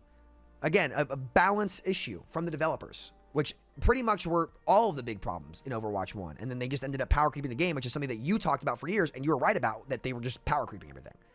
So that's not a tank synergy problem. That's a power creep across the game problem, and a balance problem that goes across every role. Yeah. And of course, we know how that story ended up. Meta right now literally is ass. I would rather do push-ups. I would rather lose weight. I would rather run a mile. Things like that. Goats. He's talking about goats, I think. I'd rather do than play Overwatch right now in this meta because it is boring as F. Furthermore, there's a big percentage of shooter players that like to play DPS and specifically the hit And by the way, Frito, if your argument's about Tim, then why didn't he come back to Overwatch 2? Why isn't he playing 5v5 right now if the tank synergies were what fucked up the game? It was the tank synergies. They're gone. He's not back. ones that poke from range. More Overwatch dedicated players are going to be more into the flex DPS or the tank support synergy and the team play of the game. I would consider myself one of these players, but Overwatch 2 is much more friendly to the players that want to play the shooty characters because their Q times are lower and there's less tanks in the way. It simply isn't true to state definitively that players didn't have a problem with 2 tanks in the way as long as they were the right tanks. No. It isn't just a Risa Sig. Like, 2 tanks weren't in the way in Overwatch 1 for most players. They weren't. They weren't playing the meta tanks that were the oppressive tank synergies. What they complained about were like Hog and Moira in low-level play, and Reaper. And the tanks were absolutely killable, and people recognized this. You could kill tanks. They weren't in the way. For most players, you could kill tanks. And the only time you couldn't kill tanks is when Bap and Brig were hard-pocketing them. It was supports. So if we're going to talk about tank synergy, we also have to address support synergy, because the supports made more metas than the tanks did. And you can go ask any pro that, and they'll tell you the same thing. Reinhardt Sig was hell for Metro to shoot through on Soldier. I watched him complain about it. And I think there's a massive misconception with Overwatch 2 that players think if your tank is getting countered, you automatically lost the game and there's nothing for you to do. As Jake has said, that's just not true. You can make any tank matchup work, and it's only gotten better the more they've balanced the tank in 5v5. What? No, that's not true at all. That's not true at all. That's not true at all. There's been flavor of the month tanks that have been super oppressive, where they just swap hog. Like, there's been more tanks that feel like they're hard meta in this game than there were in Overwatch 1, and you can ask any tank player that. That's not true at all. And by the way, in this game too, when your tank is on an inoptimal matchup, you do have to switch more than you did previously. You absolutely have to switch more now than you did previously. It is easier to swap because that matchup is harder to play into objectively. Like I said earlier, Zarya has more stats and 2 personal bubbles now. Diva DM getting longer does not help her with that matchup. Spylo agreed with me as well. So again, it's a thing in both games, but 5v5 makes that problem worse. That is an objective truth, right? That is an objective truth. So look, I get what you're saying, Frito. You're right, except it's worse now than it was before. And the big problem is when you're trying to play Soldier into Ryan Sig in Overwatch 1 is that Sig was overkitted. He did too much. He was an Overwatch 2 design tank put in Overwatch 1. There were plenty of times where Soldier was able to get kills on Zarya when she misused Bubble, right? Or even Diva when she misused DM and she was actually balanced well. Or pierced through the Rhine Shield if you kited well. There were plenty of options. Was it harder to take an angle as DPS? Yes. But it was also easier to kill the tanks that tried to get you. So I don't know about that one. Hog does not counter Winston and Ryan anymore. The armor rework they just did goes a long way to beat out. Hog had a 60% win rate in GM. Hog had a 60% win rate in GM. Again, can you play those characters into them? Yes, but it's harder because the stats, again, I'm not going to go down there. I've already explained this like 2 or 3 times. The enemy picking 1 or 2 counters to make your life miserable. I want to detail how the counterpick matchups have evolved with that change, but we'll say that for another video. And what I would really like the 6v6 crowd to do, and Samito included, is to not move the goalpost on this point, because nobody's moved the goalpost. That they will never fix it with balance, and I disagree. They've already made improvements on the counterpicking situation against most tanks. When I pick Winston now and the enemy tries to go Reaper or Bastion, I can take a few hits before I'm insta-dead. Yeah, that's a huge improvement. It's a huge improvement for you. Except what does it do to the DPS players? This has been my point the whole time. You can't solve it without taking away from the experience from other players. Why should I now do less damage to the tanks who are taking damage when they shouldn't be just because we need 5v5 tanking to work? How is that better for me as a DPS player? That's my whole point about 5v5. The only way you can solve it is by giving these characters stats and damage mitigation that takes away from the experience from other roles. And this didn't have to happen before. We're not moving goalposts. You can say we're moving goalposts, but we're not. I've said this the whole time. And by the way, like, you can still pick the Bastion into the Winston and like the Torb and all those other things. So again, making that one tank even more invincible without that tank player actually making a play or making a correct decision to get that value makes the game worse. Because the game should be about what you do, not what you pick. And that's what made Overwatch beautiful. And I've said this on Group Up for years too. It's about how you play, not what you pick. And that's what made October of 2020 so good. Because it was about how you played more than anything else. And that's why the game was received so well. And that resonates with casual players even better as well. But again, all of these problems have been forced into the low ranks because they've been given these things at their floor passively. and it's made the game more brain dead. So I'm curious what you'd say to that, but we'll let you keep going. And I can't say that was ever the case in 6v6. In 6v6, if you had the wrong tank matchups, you could get hard screwed, which is part of the thing that they say they like about 6v6. I'm wondering why they think players weren't queuing for the role. You get hard screwed more in 5v5 than you do in 6v6, and that's why you see more steamrolls. This has been well established. I would like for you to acknowledge that the wrong tank matchup is more punishing now because, again, what I've said the past 10 minutes responding to this. You could organically outplay the optimal tank comp outside of Bat, Brig, Double Shield, 4 characters that were overtuned that needed to be addressed and were balance issues more in 6v6 than you could in 5v5. I think almost anybody in the Overwatch scene would agree with that. In 6v6, yet they say things like, oh, it was great. Aya's Echo could roll around in insta-burst tanks. Isn't that wonderful? Like, the tank experience also sucked in 6v6. They just sucked for different reasons. Both could be miserable. And this is the thing that I'm really hoping that my content can advance in the community is learning how to actually play Overwatch 2 instead of just Yeah, what made tanking really bad in 6v6 was, again, the insane CCs and the immos, and some tank buster characters were too powerful. Absolutely. But what also made it fun was that you were squishy and so were they, and you could make more kills happen. You could. I agree, Echo probably should have gotten nerfed in Overwatch 1. I always was a Storm Arrow hater and said that Storm Arrow should probably get reduced. Things like that. And I can agree with you on that. And also I can say and agree with you on the idea that some of those things, and this is what Spyler and I talked about, go beyond the format of 5v5 and 6v6, and that's just game design stuff that they could improve.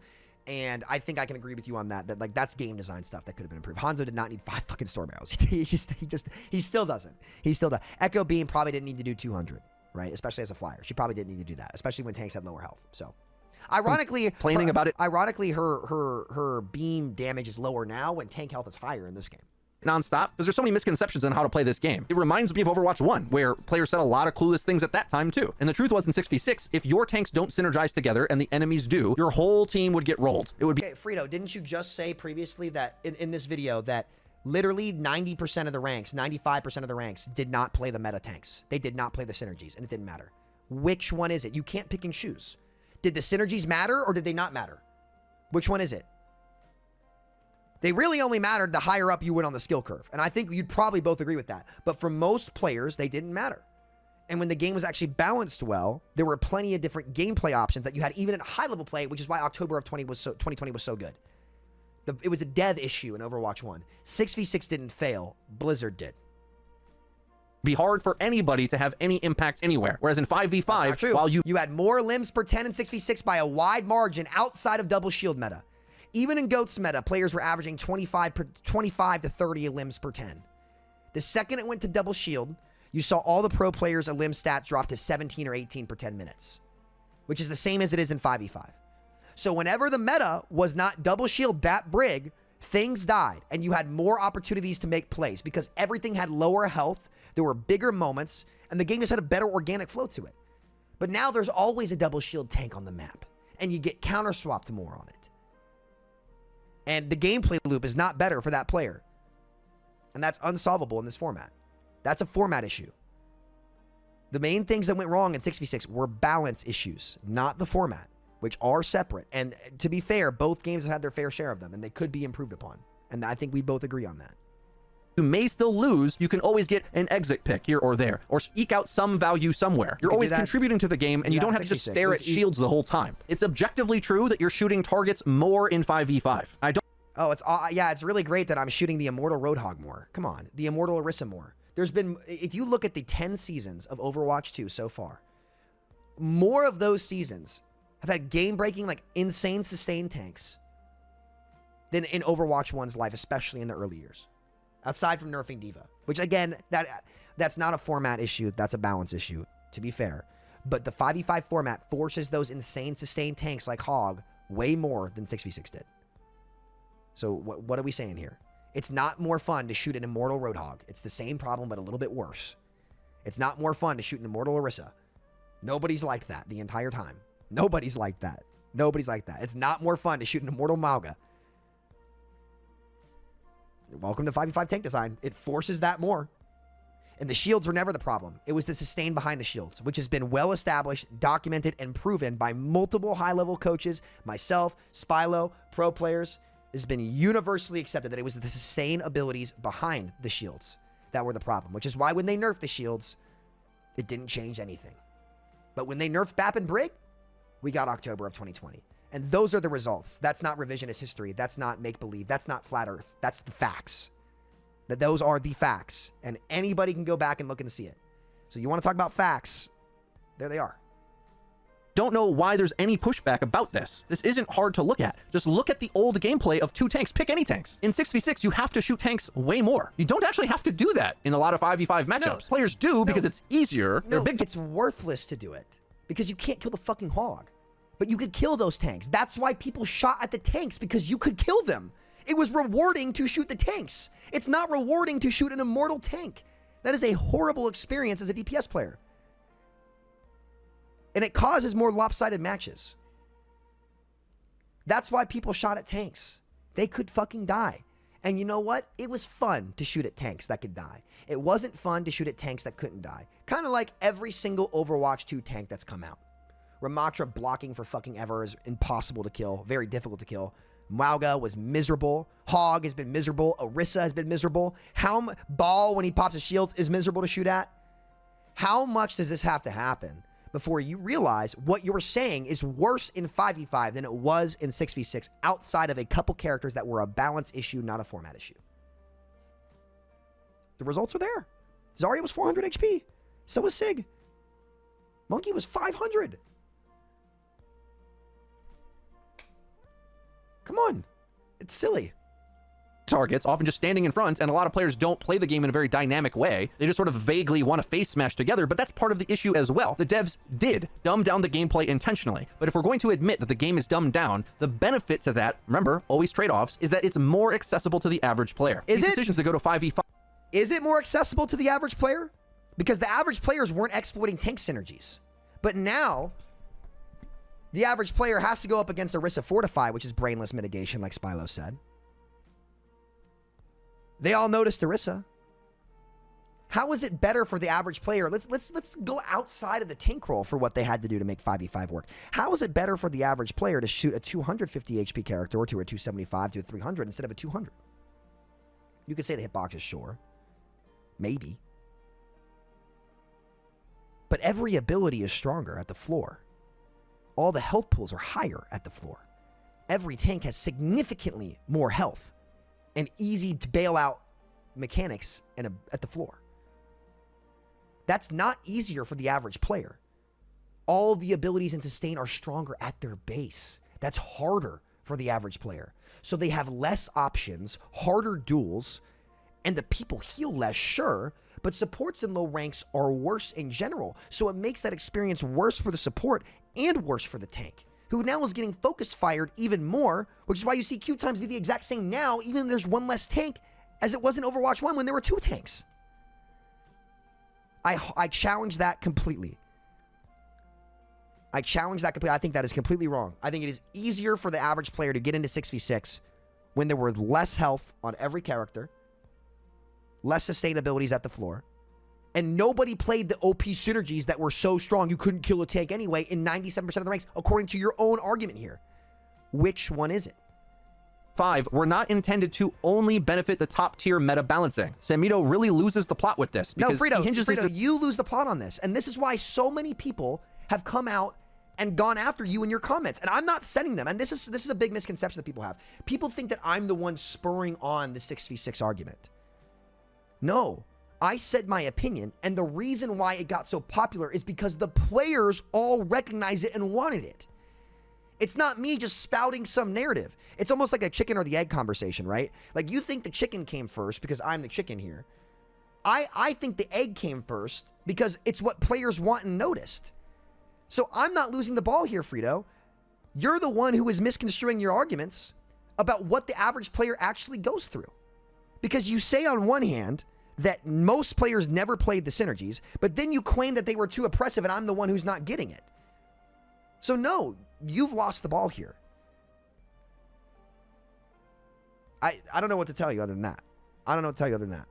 entire argument that no, it wasn't double shield, it was the supports that kept the double shield alive. Meanwhile, the fun factor of shooting shields wasn't good regardless. Like, they both can be bad. These aren't mutually exclusive ideas. I agree. Supports can be OP and shooting shields can also suck. These are two things that both need to be addressed. And in 5v... Yeah, you're right. And that was a hero design issue, not a format issue. That was them giving Orisa insane sustain that, wait a minute, they took away the barrier in this game and she was still the most hated character in the low ranks. I wonder why. Because it was the Fortify that I always said that they giga-buffed behind the shield. It was the grass behind that. What did the low-ranked players complain about the most in Overwatch 1? They complained about Reaper, where they mostly played Ryan Zarya. Reaper comes in and kills our tanks too fast. Moira heals everybody too much. Those, and I will give you this, and this is where Spylo's right too, it's not the 5v5, 6v6 conversation. That is hero design. And that could always be better, and you're right, and that's where the conversation has gotten taken out of context, in my opinion. I think that's a hero design issue. But it also feels horrible to shoot immortal tanks that can't ever die. That's not fun for a DPS player, at least in my opinion. 5 supports are more heavily biased towards being offensive, more so than ever before. Because trust me, I hated Batiste with a passion in 6v6 because his gameplay revolved around hiding behind the team and mostly just shooting a shield to add shield pressure. In 5v5, I can constantly apply pressure to enemy exploitable targets. I'm crossfiring. I'm taking duels. Now, I think supports are a bit OP now in 5v5. They weren't always at the launch of the game, of course. They overtuned them a bit, but the fun factor of the gameplay loop is far better because there isn't two tanks in the way constantly. It's more of a... In the way? They weren't in the way. They were killable. like they were killable more. No, I disagree with you. I think it's worse now. I think it's worse. I think there's less options. It's more boring. Let him get his point. Let me listen to this again. Make sure. Supports are a bit OP now in 5v5. They weren't always at the launch of the game, of course. They overtuned them a bit, but the fun factor of the gameplay loop is far better because there isn't two tanks in the way constantly. It's more of a shooter game. I'm shooting. No, it's not more of a shooter game when there's more invulnerable, unkillable targets on the map. It was more of a shooter game when you could kill 5 or 6. It was more of a shooter game when all 6 players on the other team were killable. Then now, maybe 1 or 2, because those supports are guaranteed to have their MOs up, which there are more MOs now. I'm not going to count Lifeweaver. I think he's been a little bit weird, so I'll give you that. Kiriko was a better duelist than every DPS in the game from Season 1 to Season 9. How was that better for me? I mean, I disagree with you here. Heroes all have more health. I just disagree with you here. A lot of DPS heroes in my role have had their identities destroyed. Hanzo, Junkrat, Mei, now unpickable because she can't one-shot Tracer anymore because they did what you said. That's all they've been able to do in 5v5. And I agree with you on this, is they just reshuffled the board, and that leaves a ton of heroes behind constantly. So I just disagree with you. I think there's significantly less options in gameplay loops for many characters that have had their identities destroyed because of 5v5. So I disagree with you completely. Opposing players not working down tanking defenses always. The thing that I think the 6v6ers often forget, and they're blinded by their own expertise about the game. Most players don't play the meta. So the meta support compositions and how OP they are, nobody was playing Brig. Almost all of 6... Okay, so you did just answer my question about which one is it. You just said that most players don't play the meta. So all those other points that you made that about like everybody else going into approach of tanks, nobody played the meta, so it didn't matter. They were playing whatever they want, and things were all killable. And the limbs pretend stat back that up. 6v6 players were bad at Brig. So something that was a huge problem at the highest tiers, players were just feeding on Brig for every other tier. They weren't good at the character. So no matter how OP and sustainable and how much they broke all of this, these things didn't happen for the average player. The thing that always happened was the shields were in the way. The tanks were in the way. There was less shooter game going on and more MOBA game. Now, because of that... That's just not true. They complained about Reaper. Now, Moira, I'll give you. I will give you Moira. They did complain a lot about Moira, and that was a Moira problem. I've heard you complain about Moira too, and you're right. Like, that aspect, that was the most MOBA it got. But everybody knows the tanks were killable. That's just, no. I'm glad you said the meta didn't matter, because the only shield was Reinhardt's shield, and nobody complained about Reinhardt's shield. Nobody, because it was very easy to break, and every average player knows this. Being the case. Regardless of how powerful and complex and deep and beautiful the high-end tank synergy could be, players didn't want to queue it. They didn't queue it in open queue, they didn't queue it in roll queue, and even the glorious October patch. Yes, it was amazing for 1 month for top 3% of players. It didn't fix it for the rest of them. I don't think anybody in average ranks were complaining about queue times in October of 2020 when they were updating the game. And if we want to say that nobody was queuing the game and the queue times got bad, it's because they made the tank roll miserable because they never addressed the problems and they abandoned the game to go to the next one. So I disagree. I disagree with you. But maybe it was a bit better, but those players were playing those characters anyway. That's what I think these commentators don't realize. Like, they were already playing Rein, and they weren't good at double shield necessarily. Not all of them. The team comps never took form for the average player the way that these high-ranked experts then they weren't talk about oppressive. it. What happened to the average player was what was the easiest thing to do always, and that was Rein because he had the best shielding stats. And he was Put easy to Rein kill. away. Even as OP as double shield was, you did have to aim those abilities, otherwise you would lose. So even then, Rein did pretty well up to GM, I'd say. It wasn't really about players struggling to counter double shield. Players have routinely shown us for 6 years of 6v6 that no matter how strong or new and novel they make the role, they didn't want to queue it. That can change a bit with the much cooler tanks we have in Overwatch. I think people were queuing it. And there's a dozen ways to fix queue times. And what we learned as well in role queue in Overwatch 2 is that it's about whether or not the experience is actually fun. I agree with you that tank will probably be the least queued role in the game, but it doesn't have to be the most queued role for it to be viable. It just has to be competitive in the queues. And they never once sat down and tried to make the queues competitive unless it was October of 2020, in which Aaron came out and said in his interview with Flats that there was a weird time in Masters that everyone was queuing all 3 roles the same. And that was because they actually made the role fun, and you could play Rein, you could play Zarya, you could play D.Va, you could play Hog, you could play whatever you fucking wanted, right? And that was what made it fun. And the devs said that. Aaron came out and said it publicly. That happened. And that was the first time they actually made the role appealing. And they made the same mistake in Overwatch 2 with the most popular role in the game, DPS, by making it obsolete, which goes to show it's not just a tank problem. If you sit down and you make a role unfun as fuck through horrible hero design decisions, because that meta sucked. It was just double shield in Overwatch 2. It was Sigma, Lifeweaver, Alari, BAP, Poke. And nobody wanted to play DPS because nothing could fucking die. It was a shitty ass experience. And I think we all agree on that. But that goes beyond just the tank issue. That's a role queue thing. So that happening to DPS and then them solving it shows that you can also do the same thing with tank. Especially with, I agree with you, you're about to say Queen is so much fucking fun, dude. These new hero designs, Doomfist, dedicated player base, so much fucking fun. So the idea that it's not solvable is just a myth because they solved it for DPS. They broke DPS and solved it. They broke tank and solved it briefly in role queue before they made a horrible patch and abandoned the game. Those are balance issues, and they go beyond format. And right now, ironically, the queue times are about the same because tank is so shitty that less people are playing tank. So now, the amount of people that have quit playing tank altogether has queue times at about the same time as they were before, but now every role suffers more. And the gameplay loops themselves are worse offerings. So, I just disagree with you here. But you're entitled to your Watch opinion. too, but we would have to assume that they would change it by like twice as much. So Gavin Winter was found in Twitch chat explaining this. Queue times now are roughly twice as good as they were in 6v6. That's an insane improvement. And again, nothing to do with the player numbers. It's about the proportion per MMR. So our confidence in 6v6 would have to be so high that it could double the effective amount of tank players that we've ever had. And the only evidence... It doesn't have to double it, right? It depends on what the queue times actually are. Like, I'm sure, okay, queue times in Plat might be twice as fast. But if the difference between that is a Plat queue time is 30 seconds compared to 1 minute, is it that big of a difference? Yeah, you're twice as fast, but a minute queue time is not bad. And I'd take the better game for a minute queue time. It depends on how high those numbers go up. And either way, let's talk about the intangibles. If you want people to play your game and be invested, you need to offer a good product. The product is worse. It has not aged well.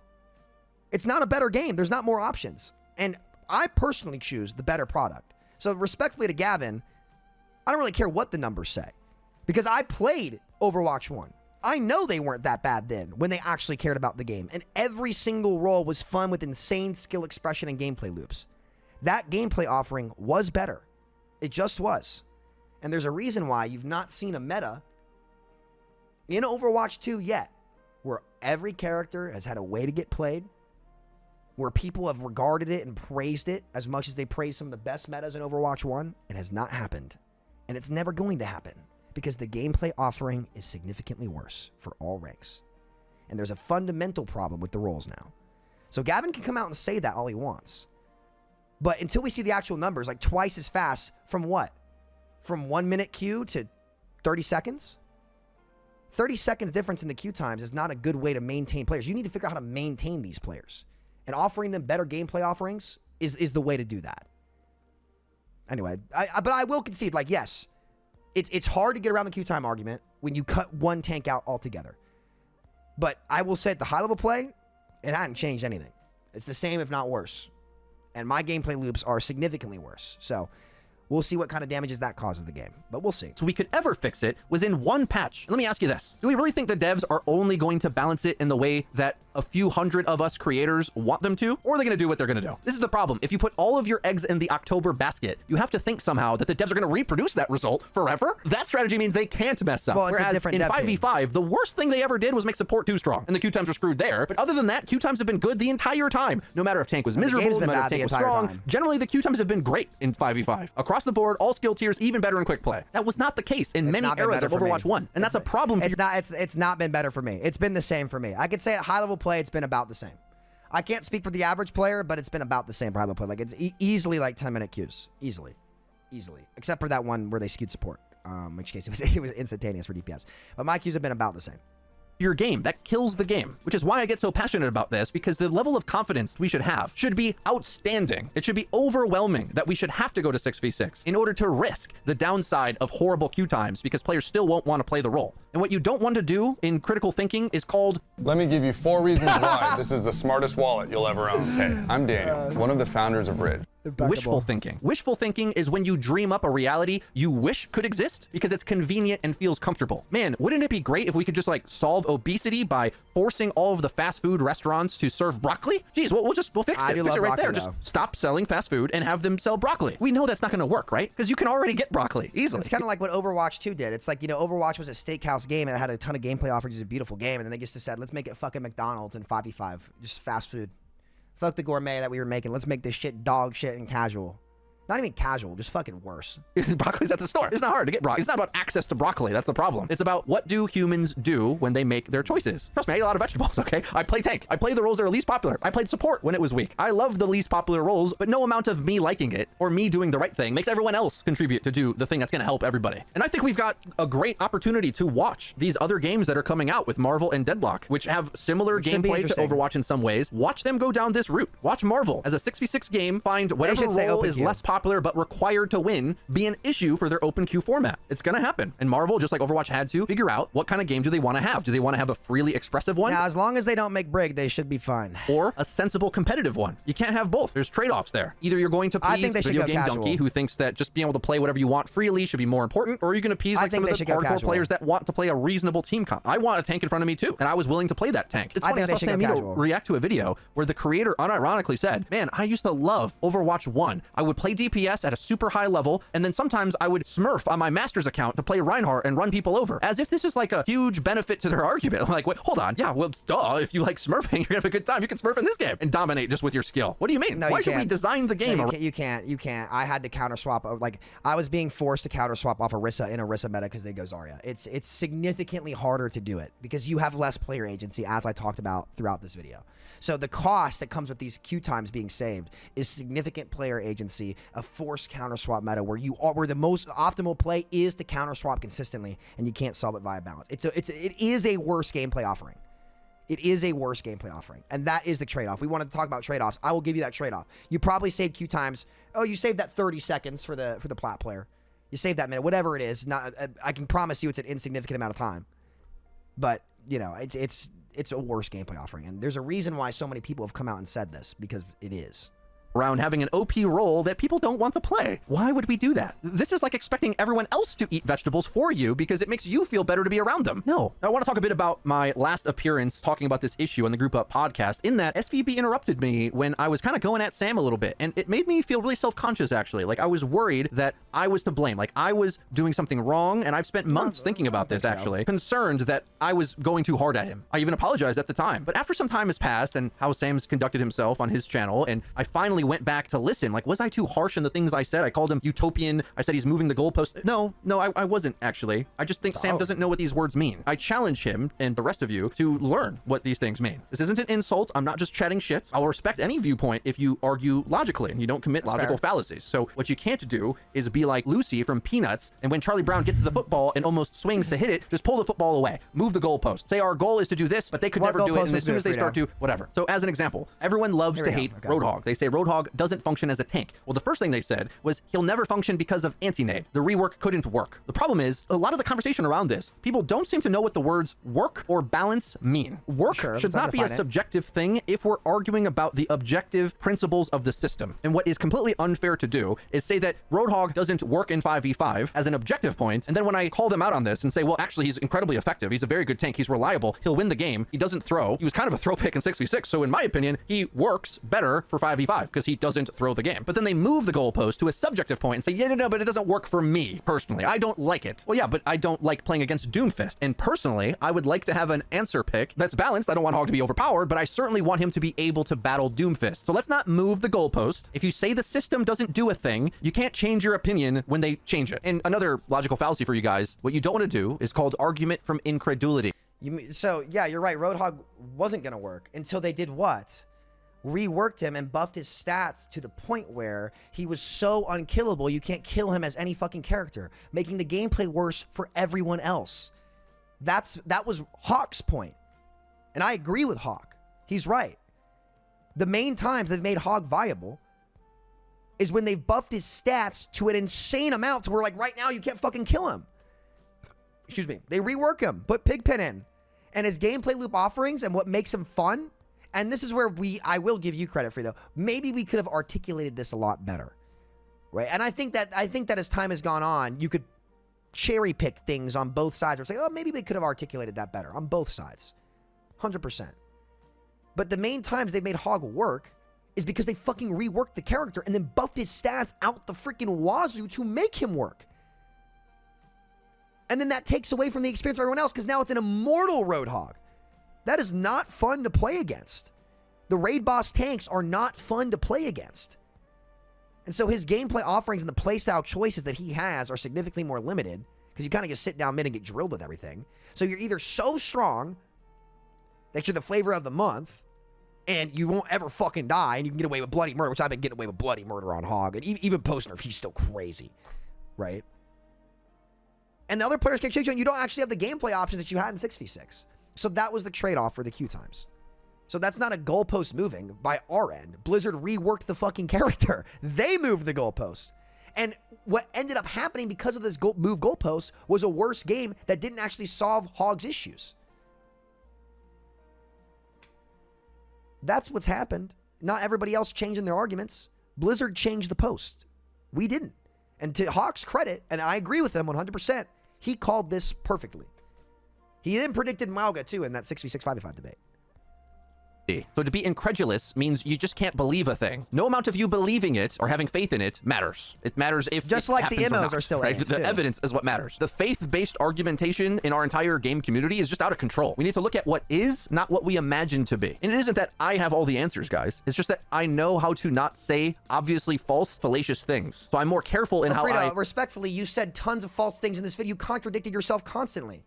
One example here is you say that the synergies didn't matter for most players and then claim that tank synergy was oppressive in the game. What are you talking about? You contradicted yourself this entire video. So again, look, I'll let it slide how that group up podcast went. I would have let you keep going. But to say that the way that I've been conducting myself has been bad when, look, I only have gone after those who've gone after me. I could have done a better job of not mouthpiecing the shill stuff or joking about that. I know a lot of people have been coming after you for shit like that, and I'm not one of them. I don't want to be one of them. I think there are shills. I don't think you're one of them. So I admit I could have done a better job on that. But you can stick to your guns and you can have your opinion. I'm not going to tell you you can't have your opinion, but you've been contradicting yourself this entire video about many of these points. So it's rich that you come out here and say this and talk about facts and stuff after that when like half of this video is contradicting itself. So make points. So I'm wrong less often, just because I don't marry myself to ideas that are provably false if they change something. This is why you don't want to make arguments that put a post in the ground that's so severe that you make it a binary they can or can't do a thing. Guys, we've seen every iteration of the game possible in 8 years. Everything's been meta, everything's been a throw pick, everything's been up and down every single time. And the difference is between Overwatch 1 and Overwatch 2 now is that no matter what tank has been meta, the same problem has persisted across all of that. And it's caused by 5v5. So what I will say is that people at least need to acknowledge that the gameplay loop issues caused by 5v5 are not solvable by a balance. You're just rotating the heroes in and out that are good. And some of these heroes, even when they were meta, Hog did not gain all of his playstyles back. Even when Ball was getting played a lot, he did not gain all of his playstyle back. Because having that second tank there allows for gameplay options that aren't there otherwise. And the real debate does come in where you talked about the Q times. That's where the real debate does come in. That's where it really does come in.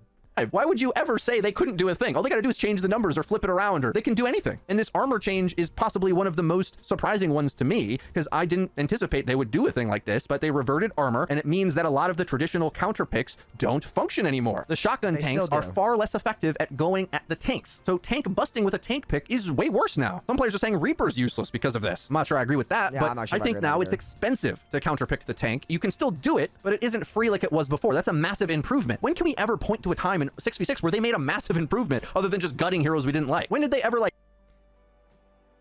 The reason why you don't point to that in 6v6 is because 6v6 didn't cause the problem. Because this wasn't a problem in 6v6. It's a problem in 5v5. The tank counter swapping wasn't an issue previously. 5v5 caused the issue. That's why this didn't happen in 6v6, Frito. What kind of argument's that? Come on, man. No, I will admit, like, the armor change, like, it definitely has made the tanks tankier from, like, when you're poking at them pre-fight. But, again, it's a shitty change, because why should you just inherently passively take less damage when you're in a spot where you're making a mistake and taking damage? Why should the DPS player get less for no reason? Or the support player, or the other tank? And even when you do that, you still didn't solve the problem. Because it's still going to happen. And 5v5 exacerbates that issue way more than 6v6 did. So that's what the point is there. So that's why the problem in 6v6, I'll let him say it again and I'll make it clear. Expensive to counterpick the tank. You can still do it, but it isn't free like it was before. That's a massive improvement. When can we ever point to a time in 6v6 where they made a massive improvement other than just gutting heroes we didn't like? When did they ever like keep an interaction the way they wanted, but toned it down so that multiple things were in play? It didn't happen, guys. Yeah, because it wasn't a fucking problem in 6v6. Because 6v6's only problems were not caused by the format. It was caused by balance. The 6v6 did not have fundamental format problems across the entire game because it was a more balanced foundation that could make a healthy game where more heroes in every role with unique designs could have playmaking potential organically. And 5v5, because of how tanks work, and it's not even just tanks, if there's one of any role, there's no way for a secondary hero to help cover their weaknesses so that you have more organic play options and you're not forced to counter swap. That's why it didn't happen in 6v6. Because the only problems that happened in 6v6 were caused by bad hero design and game balance. Not a fundamental issue across every role. Because it was a more balanced and healthy format to build the foundation of a game off of. 6v6 doesn't do that. 5v5 does. And furthermore, there's some general things that we just always forget about 6v6, which were constant complaints about the game since launch. Universal things that like a game's critic might point out, but the top ranking players of the world of our game are going to miss because they're so steeped in knowledge about the game that they miss the forest for the trees. 6v6 was way more chaotic, way more things to track. The visual clutter was insane, no matter how they balanced it. It was hard to know where your team was. And in that style of game, it was much more important for you to play around your teammate in perfect concert. That happens Yes, but also it was easier to make organic plays on your own because the heroes were more killable and everything could die. That exact same thing is what also made the game special. The big pop-off moments are what made me log back on. Stylosa said this, and I agree with him. And we could just, this is more subjective, this is getting subjective. And that's, Frito, that's not a high-level player thing or a low-level player thing. I know plenty of casuals who preferred 6v6 because there was more to do. There were more big plays. They could organically play their heroes more.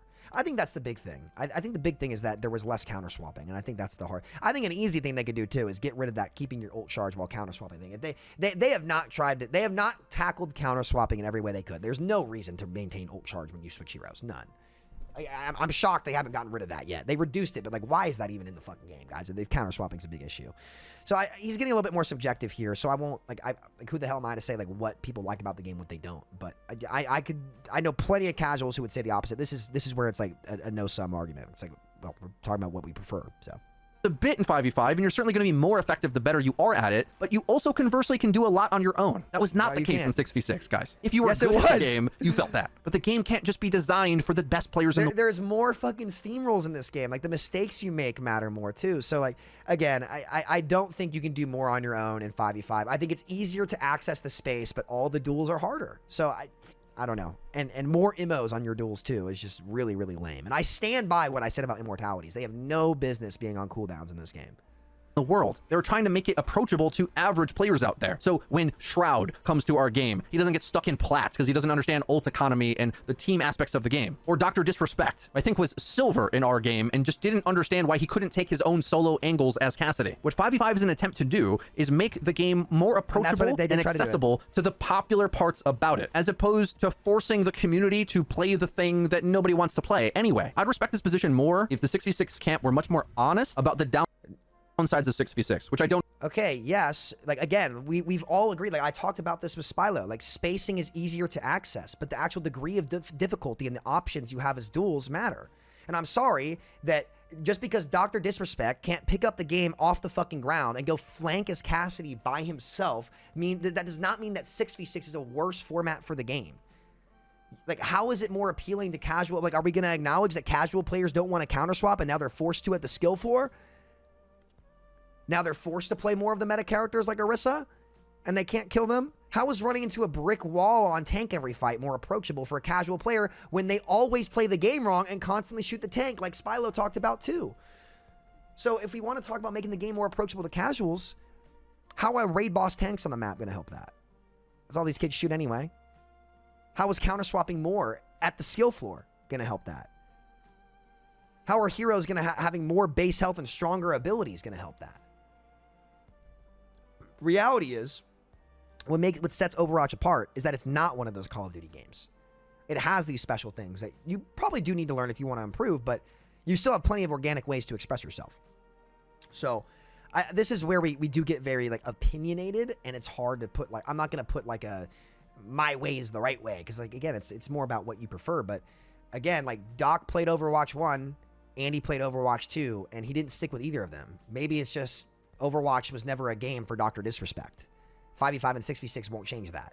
Because ultimately, whether it's 5v5 or 6v6, you still have to learn all of the characters. You still have to learn all of what they do. And if you don't learn what they do, you're going to be bad at the game and you're not going to like the game. And ironically, you have to learn more about what these characters do in 5v5 because all of their abilities are stronger. And so if you're on the wrong pick, you get countered easier, regardless of how you play. So I would say that 6v6 was actually better for the casual player because what they picked mattered less across every rank than what it did now. And I think that is more approachable for a casual player. But we can agree to disagree on that one. Don't hear them say. They really think that the October patch can be the reality of 6v6, which instead it's an outlier. This is utopian thinking, guys. It's only a matter of time that even on a pro mod version of the game, where you control all the balancing, that some perfect combination of two tanks beats out all the others. Yeah, and some perfect combination of two supports happen. Like, that's just the game, dude. There's always going to be a meta, right? But there's more organic ways for most players to play around this in 6v6 than there are in 5v5. Because like you said, most players didn't play the meta.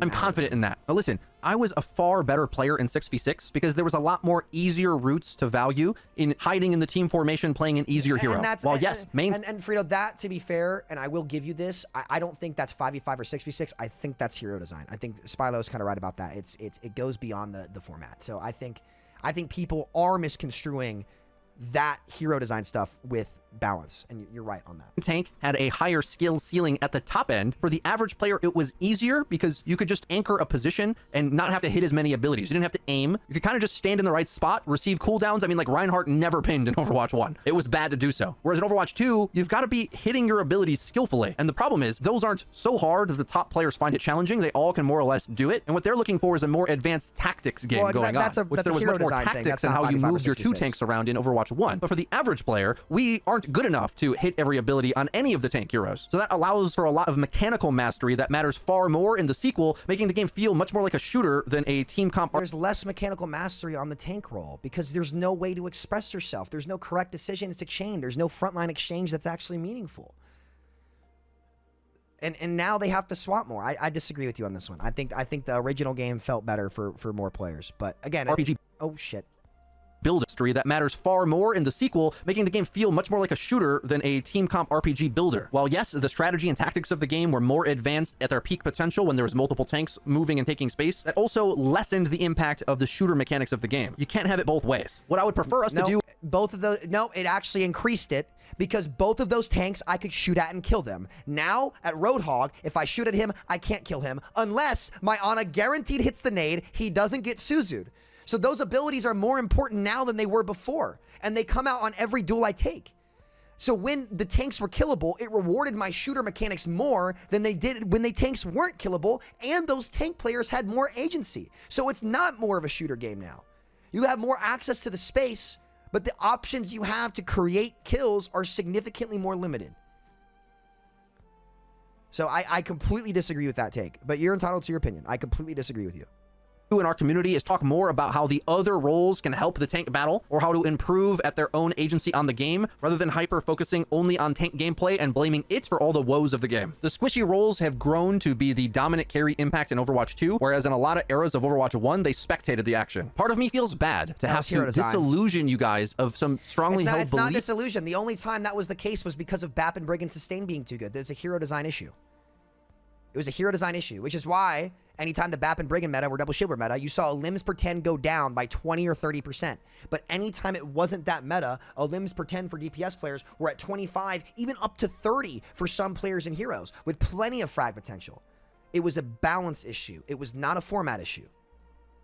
Which is the method that you're in love with the game. A lot of you are in love with the idea of the potential game we could have, but that game doesn't exist. When people come to my live stream to talk about 66, now, you're right. They make it seem like it reversed their diabetes, raised their credit score, brought their dead dog back from the grave. The grass is greener, the air is fresher. Like, no, man. Overwatch is a complicated, frustrating... And he is right. So, like, again, 6v6 is a better base foundation to build out that game. But ultimately, you still have to make the right hero design decisions to make that game come to fruition, whether it's 5v5 or 6v6. 5v5 forces more of the things that were frustrating in Overwatch 1 to happen in this game, right? But 6v6, if done properly, is a better game. It just is.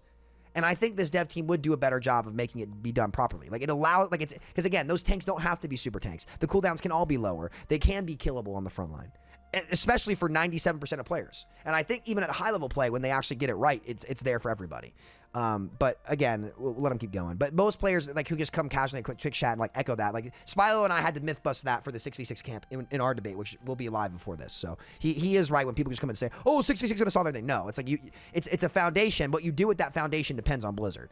Diverse mess of a game, no matter what the format is. I'd like us to get back to talking about this game with reasonable expectations for what it even can do. Hero diversity, queue times, individual agency, these are all massive wins for 5v5. And we certainly will never expect the design of the game to be focused around 1% of players who are never... less hero diversity, there's less gameplay loop options. It's 5v5, less is not more, Frito. Less is not more. Just because you can access the space easier doesn't mean the duels are better, doesn't mean you have more options, doesn't mean you have more playmaking. And you did agree with this. The skill ceiling was higher, so less is not more. That's all I'll say. Ever happy anyway, because even they disagree. There's always going to be some high skill ceiling output hero that's dominating the game, and they're mad because it's not in their role. It always happens, guys. The best thing that top players can hope for is high skill expression heroes are at the top of the meta. That's it. But even then, they still find ways to hate it. Let's instead talk about what the best case scenario in the current format could be and work from there. But hey, Gavin Winter also revealed on Twitch that the dev team themselves is split on this issue because it's a big team. So maybe some of them want the same gameplay you want. I've been grinding tank on stream so you guys can see how I interact with the very frustrating... And Queen is way more fun. Again, like, hero design does help. But you want to know why Queen's more fun? Because there's an exchange in the front line that matters, and she's squishy enough to where you can kill her. And that's what makes her fun. I challenge anybody who's been advocating for 5v5 to play a real 6v6 patch where both tanks are killable, and you can feel the difference in the gameplay. It really is amazing. What this argument should come down to is queue times. The gameplay offering of 6v6 is better. I would go as far as to say that it's objective. role that it is, and it has its ups and downs. We'll make a separate video about the tank experience. But trust me when I say, I also found it frustrating in 6v6. The reasons change, but in every game, tanking is never as fun as carrying. Guys, I hope you enjoyed this video. It's been a long time since we've made a video this in-depth, and well, there's some pretty private reasons for that I'm gathering the strength to actually talk about, because I think a lot of you have noticed that for the past few years, I haven't quite been the same guy that I was for the majority of Overwatch 1's life. And there's reasons for that. Things happened to me that I had to deal with, overcome, evolve, and become an entirely new person. For the better, but I nearly had to die to do it. It's been a long time since I've been able to focus on my work the way that I have in this video. It's not easy to make this video. And I've only had the mental clarity in recent days, in fact, to be back to the old me again. And it's hard for me to cope with the reality that I'm not as good of a creator as I used to be, fallen so many tiers with how popular our content has been. But this video we're pretty confident in. But more importantly, it's the same for me, but like you just got to do what makes you happy, brother. Confident that I can be at this level again, having overcome some serious BS in life. So I'll have more to say on that. Over the years, people noticed, but it wasn't obvious enough to, cause a stir. But I want you guys to know that I'm better, I'm safe, and I'm on a right track, and I'm excited to make content like I used to. And I hope with the combination of the community as well as my friends supporting me that I can get back to, contributing to this community in a big way again. So if you enjoed this video, please be sure to leave a... All right, so like let me say a couple things here. Like one, I will say to Frito here, I think like the shill accusations got out of hand. That being said, I hope you know that I've never been one of the people to mouthpiece that about you. In fact, I get shit for putting my cape on, direct quote from other people, and defending you when people say that about you. And I always have. Like, I value my friendship with you and what we've been through more than any petty argument about a format. And one of the big reasons I think we get along is you and I are both passionate about what we do, and sometimes to make greatness, passion must collide. And I think that's been what made Group Up Podcast so good. That's what makes our relationship so good, and that you and I can see eye to eye on that and respect each other when we go home at the end of the day. And I just want you to know and make it crystal clear that anytime anybody said anything about you, I have stuck my foot down and defended you. Even if we disagree. Now, there are times where like I get out of hand and I'll say something stupid on stream, and I'm sure you've kind of done the same thing too. I'm not worried about that. I will say I'm going to defend my titles and defend when Custa says what he says. I'm going to defend myself. That was out of pocket, and I have not said anything like that about anybody to anyone, and I'm not going to. I'm not interested in like the finger pointing, shill accusation shit. I don't care about that. It's a waste of time. To be fair, I do think that you had a lot of things that contradicted yourself in this video, but we can agree to disagree. I'm glad you got your video out. I think you've been wanting to make this for a long time, and I think it's important that you get your say. Ultimately, what this debate should come down to are the queue times. I'm really curious to what degree those queue times have improved, how much of it's free to play, how much of it's new content. And I'd like to see them try 6v6, because I think people would realize and recognize it's been so long since they played it. After playing the codes, it's nice having tanks that are killable. It's nice letting these heroes have their unique identity. It's nice letting tank players have options. The one thing that I want people to accept, and I think that they're going to have to, is that like in 5v5 role lock, this is just the best that tank is going to get. That kind of is what it is. It just is what it is. I'd love to see them reduce tank health pool instead of increase it and see how that functions. But we shall see. I think this was a good watch altogether. I'm glad that you got your chance to make your point. I'm glad you're grinding content, and I'm glad that you're actually defending yourself. And I like to make it clear to my people as well, never once have I told you guys or asked you guys or encouraged you guys to go harass other streamers in their chat for their opinion. I've never stood for that. I never want that to happen. I've never once done that in anybody that I've disagreed with. I've never once encouraged that in my many years of streaming. And so you don't fucking do that if you're one of my people. That being said, I think a lot of people look to the 6v6 debate and look at me and say, oh, it's Samito's people. It's not my people, right? It's not my people. I am their voice. It's not me just rallying up these people to come up against Blizzard, any of that. No. These people have a desire. I'm one of the first people to actually articulate the problems that this format objectively bring, that the developers themselves acknowledge, and that's why they all gravitated to my videos. They're not my cronies. They're not anything like that. This is how they feel. I agree with them. They don't agree with me. And I think that's an important understanding for people to have. If, like you said, Frito, like if we want to be one big family in the Overwatch community, then people need to accept that it's not just a bunch of nostalgia or hate-driven stuff. The reality is it's a reality. People liked it more. It had more to offer. And a lot of people don't think this transition was worth it, because it is, I think this is probably the biggest change they ever made in Overwatch, even more so than open queue to roll queue for what it did to an entire role. But yeah, no, I just want to make that clear. I've got nothing but love for you, brother. This whole debate is it's been fun to get ideas out there. I think a lot of the blood boil did go a little bit too far, and if I have said anything that went too far towards you, I apologize for that, because that's not my intention, and I value you more than some petty debate. Like, if I have to choose my friends, I'll choose my friends any fucking day of the week. It's a no-brainer for me. So much love, brother. Great video. Even if I disagree with it, good stuff. And looking forward to seeing you on the content grind, brother. Take care of yourself. 2-hour long video. Sheesh.